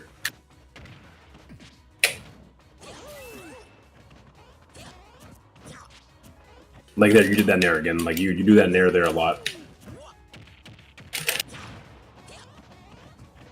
Almost. There, I did it that time. That was like my first time doing it.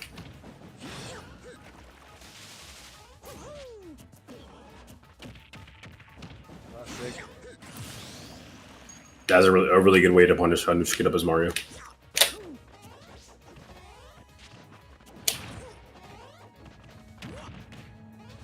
Oh, it's too slow there. I could have got the combo. Good by you. Okay, wait. There's another thing I want to point out that I've noticed that you've been doing a lot. When you grab someone at these high percents, you never pummel 5 times. That will not work. So, for example, when you get grabs, the typical rule of thumb for grabs is like if it's really low percent, like if first of all, let's start from the beginning. If we're at 0, you don't pummel at all. Like don't pummel your opponent at 0. If it's low percent, you can get like 1 pummel. If it's mid percents, like like the 40s to like 60s, you can get like about 2. If it's high percents, like triple digits, you can get 3. And the reason why you want to stick to those is because like optimal mash out can get out if they do it fast enough, but if you keep going for more. So like for example, the reason why I got out of your grab is because you pummeled me 5 times. That is like way too much. At least everyone's pummel has different speed too, but like for Mario specifically, you want to go based off what I just told you. So like at low percent, it's 1, and mid percent it's 2. At high percents like this, it's 3. It's like you do not want to be pummeling me like 5 times this percent, because I am not a person that. No more than 3, huh? Well, I'm not saying you can never get more than 3, because one, first of all, some people are really lazy when it comes to getting grabbed and just straight up will not mash out of the grab. It's kind of stupid actually. A lot of people like get really lazy and don't try to mash out of the grab. But assuming your opponent has optimal mash out, then yes, like you should typically just go for 3. Maybe sometimes I go for 4. If they're like at like this high percent, because like I said, some people are really lazy or just don't have like the greatest mash out in the world. But yeah, like there when you grab me, you definitely should just hold me like 3 times and then went from there. Because I do not let people over pummel me.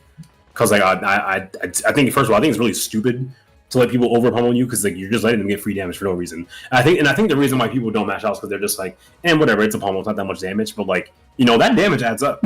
Like if you're gonna keep letting like your opponent just pummel you over and over again for no reason, then like that damage will add up, and you don't want that. So, but yeah, that I wanted to point that out because that was something that you've been doing since the beginning. Like you over pummel a lot, and it might not seem that big, but like It's a big problem. You know, it'll be a big problem when say for example, if you got a grab in like the 40s and you pummel too much, it's like damn, like well there you go, like your opportunity to do like that huge throw combo is now gone because you pummeled too much and like you know your opponent got away.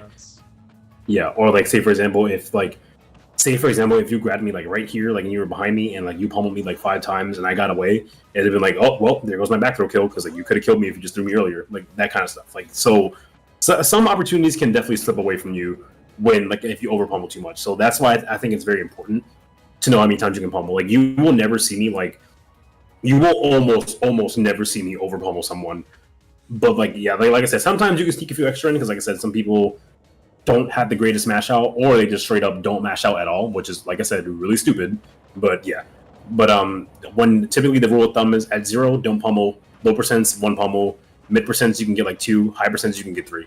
That is the flow chart I go with, and I think it's very very good. It's consistent, and so you know like even people with like good mash outs, you know even people with really good mash outs cannot like get out if you do the amount that you can do.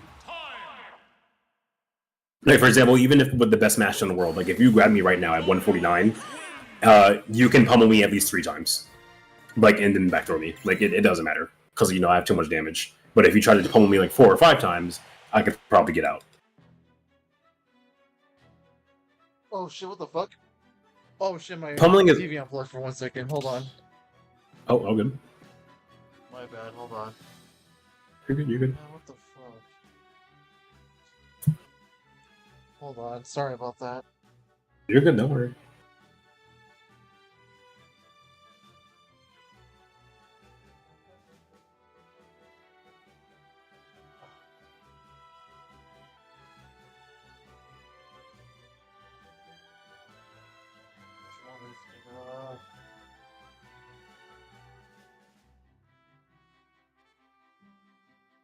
There it goes. Now it's back on.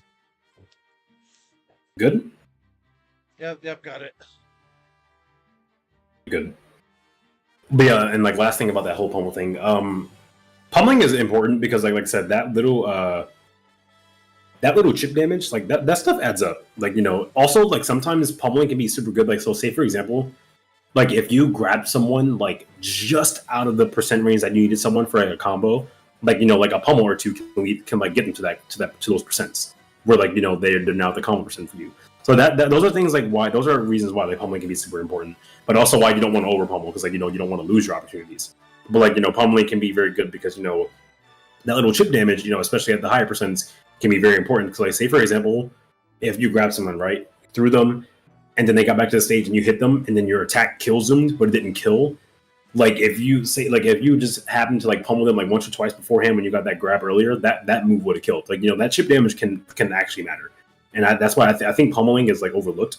Like people need to like understand the importance of pummeling more. It's especially important when sometimes when like pummels can like knock someone into the percent range needed from combos. Like I said earlier, like that's when pummels are like detrimental. Where it's like okay, if I literally pummel them like once or twice, it will like put them in the perfect percent range for me to do this. And, like it can be.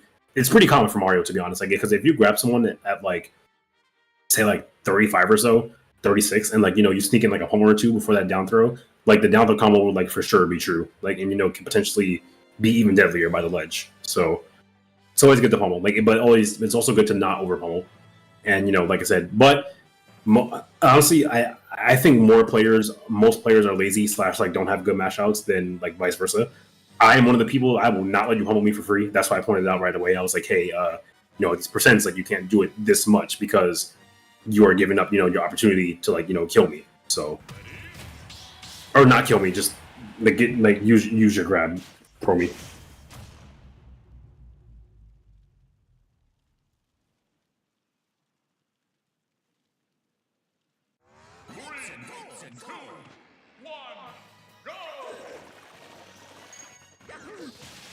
It's always funny starting off the diddle like that. That was an accident. That was definitely a snapback moment. Whenever you get like random paper grabs, it's usually because like the snapback in your controller. It's like a control stick thing.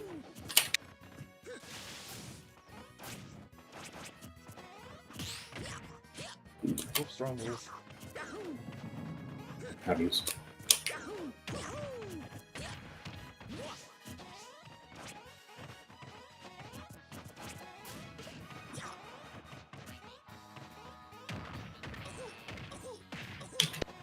Yeah, see, like I that landing back air combos into up air. Oh, that landing back air combos into up air, and then after those up airs, I did nair because doing up there would have done nothing for me.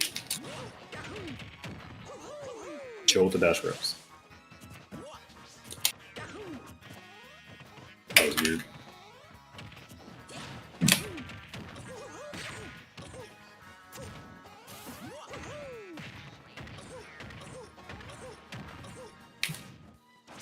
Got that reverse up here.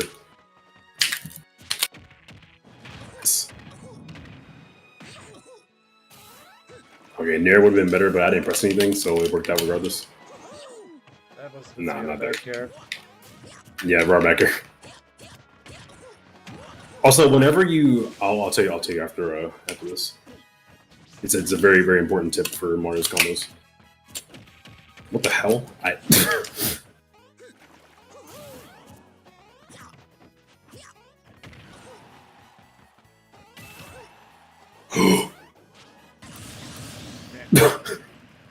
I didn't want to up because if I up I would have saved you.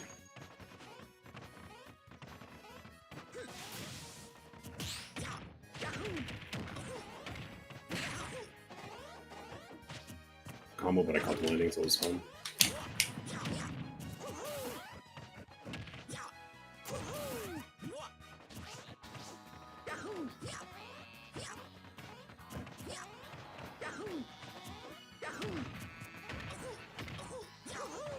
Oh, 200%. Good.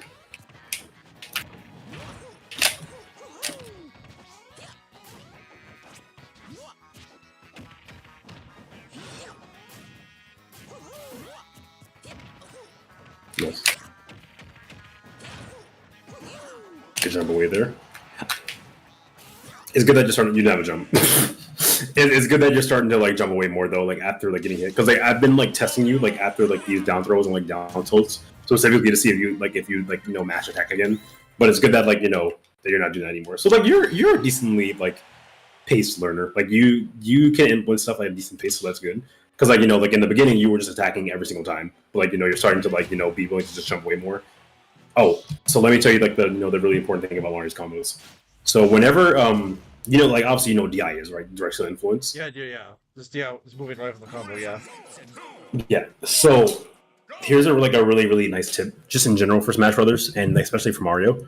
Whenever you're comboing someone, to help yourself react to DI instead of guessing where your opponent is going to go, just be intensely looking at your opponent when you're hitting them, because it'll make it way easier to react to DI.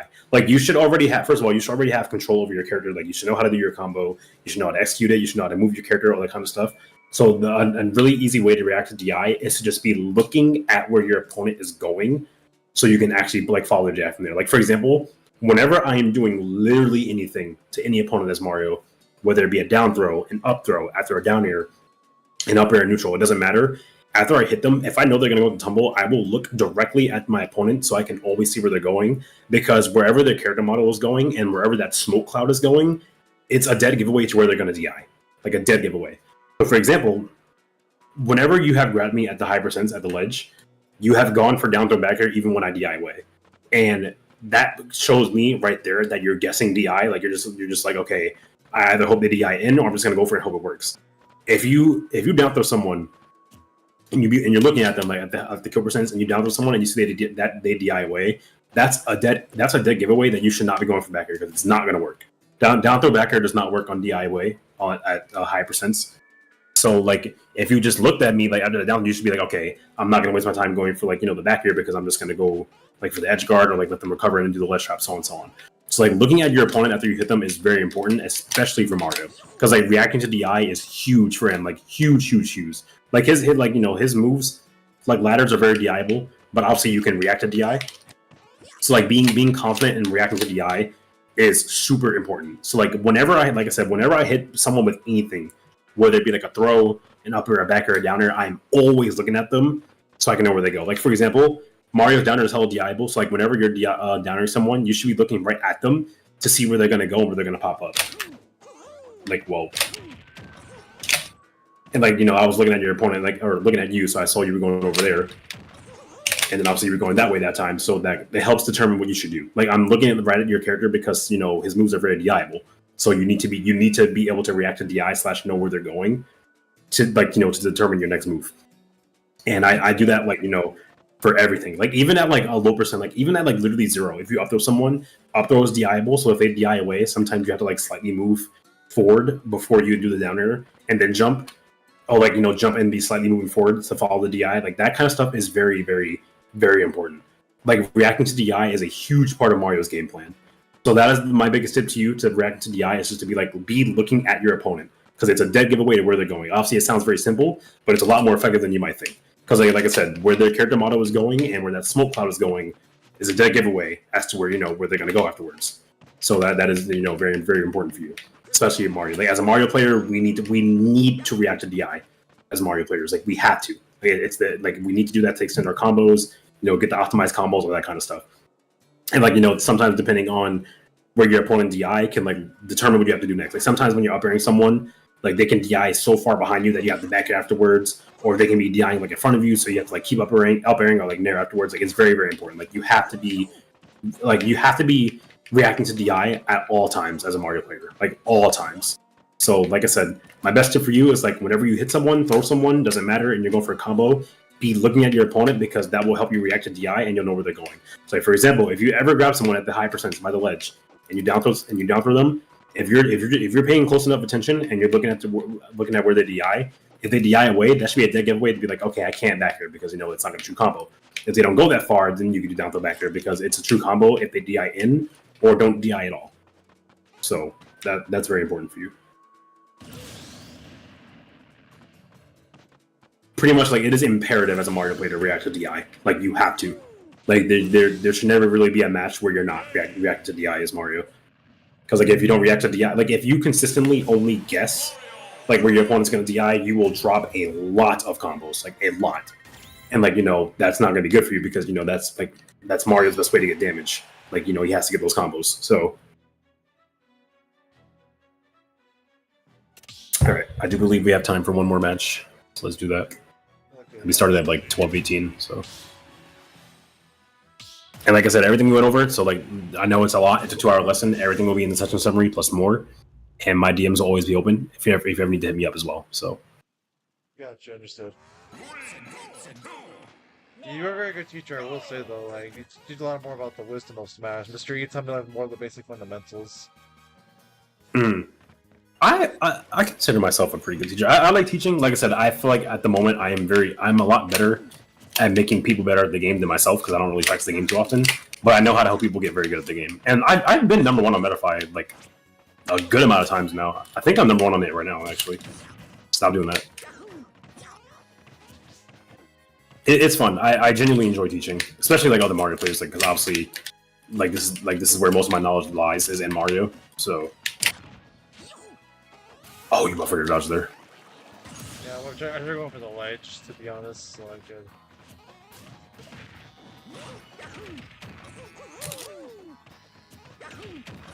I did not mean to do that down there. That was weird.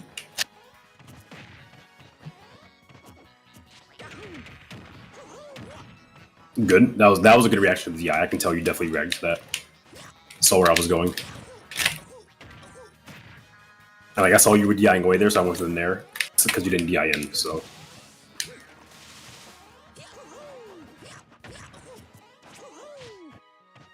What? What the hell just happened? That was weird.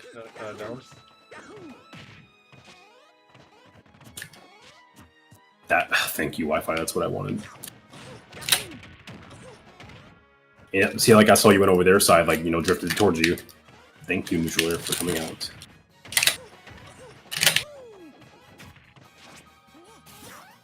Yeah. That was an unlucky game. We can do another match. Every stock was just so weird. The way you lost. First, Mario didn't grab the ledge, and then some other weird shit happened, and then you buffered air dodge. It was an ultimate match for sure. It's kind of a bullshit right there. Also, like I said, again, I know you don't have offline experience yet, but you will most likely see yourself making these misinputs less because it is way easier to a lot of the misinputs you've gotten like the buffers you get by accident are way easier to get online. It's part of why online fucking sucks. So, but like especially also like I said, we're playing in a lot of delay. Like I'm in a different country right now, so everything offline will be a lot easier. Like everything. Oh yeah, I see the delay you're talking about. Yeah, pressing A right now. Yeah, like I'm in Europe. Obviously, like it's not laggy or anything. Like I am in Europe, but like yeah, you'll find yourself misinputting less offline. You'll find it easier to input offline because it just is like it's the natural state of the game. So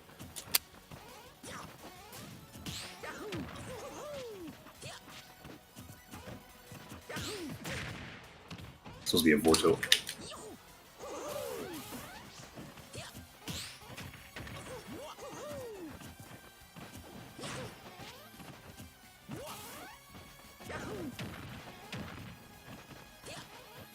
Decker.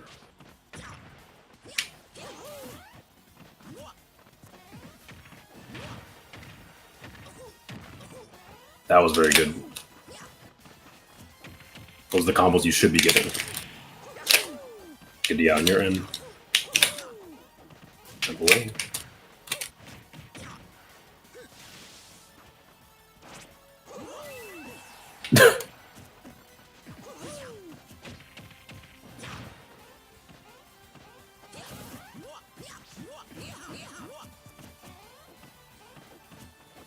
Mario sound effects.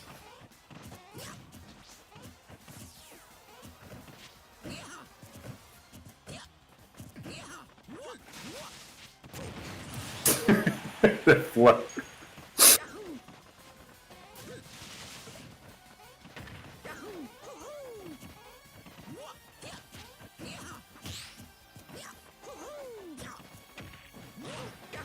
Catch the DI. See how like I moved slightly forward after that up throw because you DI'd away? That was me reacting to DI. And like I needed to, or I wasn't gonna get that. Oh my god. Stop.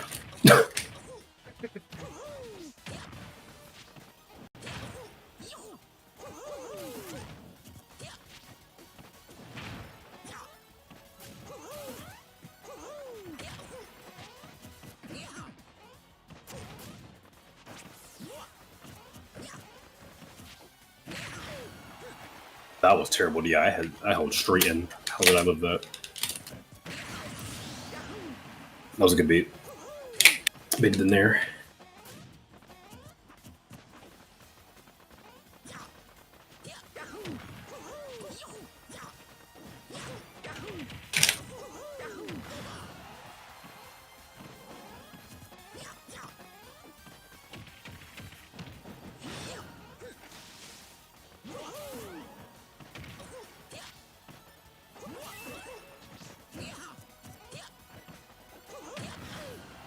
I ran away. None of that. Stop doing that landing there. Footstool. Yeah, I'm no good at footstool. I always get them unintentionally. It can be kind of weird sometimes, but it's legit just going down there and then like mashing jump on your opponent. Reactive DI. And you die. Yeah, And that is why... Yeah, and that is why stuff like that, like, that percent range is very good for Mario, and reacting to DI is really good for him because you can literally do stuff like that. And there are a couple Mario players that are a lot better than me at doing that, namely Kurama. So, and if I can do it, you can do it. Like, we play the same character, so. But yeah, I do need to get going. I have shit to do. But like I said, no, you're good. You're good. Like I said, I will have your session summary to you at least by tomorrow. Sometimes tomorrow. Like I said, it'll go over everything we talked about, plus a little bit more. It'll go over your personal habits, things you should start doing, things you should stop doing, combos, percent ranges, how to practice certain stuff, all that good stuff, plus more. It'll be organized and formatted so that like you can scroll through it and find whatever you want to read on very easily. So you can go back to whatever you want. I'll pin it in your DMs when I'm done typing it. Like I said earlier, my DMs are always open. So if you ever have any questions about Smash, whether it be about Mario or like a tournament question, or you just want to chat, literally anything, do not hesitate to hit me up. I will get back to you as soon as possible. I do hope this was helpful. If you ever want to book again in the future, whether it be a lesson or just like matches against me, just let me know and I'll let you know when I'm available. So wait, you actually do? Wait, just to clarify, you randomly do friendless with people online or no? I'm sorry, can you say that entire sentence over again? Do you randomly do friends with people online whenever you want, or whenever you can, or? Are you asking me? Do I do friend arenas? I can't understand you. Sorry, my speaking's terrible. I have ASD. Um, It's okay. do you I'm do turning up a little bit. friends with people online by any chance? Oh, like in my free time? No, I don't. Like, I really don't. If I'm being like real with you, I don't really play Smash like in my free time that much. Like, whenever I'm playing Smash, not even that much. I just really just don't. Like, the only time I play Smash in my free time is like randoms with friends to like have fun. Like, I typically only play Smash at home when I'm streaming or I'm coaching.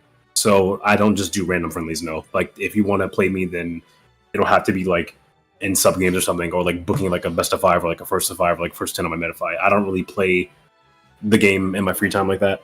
So I just don't need to. Like I play Smash like every day in some. I play Smash in some way, like almost every day, some way or another. Whether it be like on my stream or like Metafy or like randoms at night with my friends. So like I don't really need to. But yeah, I don't just do random friendlies. Like I haven't done that in so long, like literally years. I just don't do it. Like to play me, it needs to be through like most likely my Metafy, like a best of 3, best of 5, first of 5, first of 10, or just playing me in sub games on my stream, something like that. But like I said, my DMs are still not. That doesn't mean you can't speak to me. Like I said, my DMs are always open if you have any questions, whether it be about like Smash or anything like that, Mario, or you just want to chat. Don't hesitate to hit me up. Understood. Yeah, thanks for the coaches once again. Yeah, you are my second Metafy teacher, so and my first session with you anyway. So Yeah, I hope it was helpful, and I enjoyed myself. I do enjoy sharing knowledge. So, like I said, I will hit you up once your session summary is done, at least by tomorrow. 2 days at the latest, but I'll try to get it to you by tomorrow. So, all right, thank you, man. Thanks for your time. yep, no problem, dude. You take it easy, and like I said, if you want to book again, just let me know. And yeah, I'll be here if you need me. Understood. Yeah, thanks, man. You too.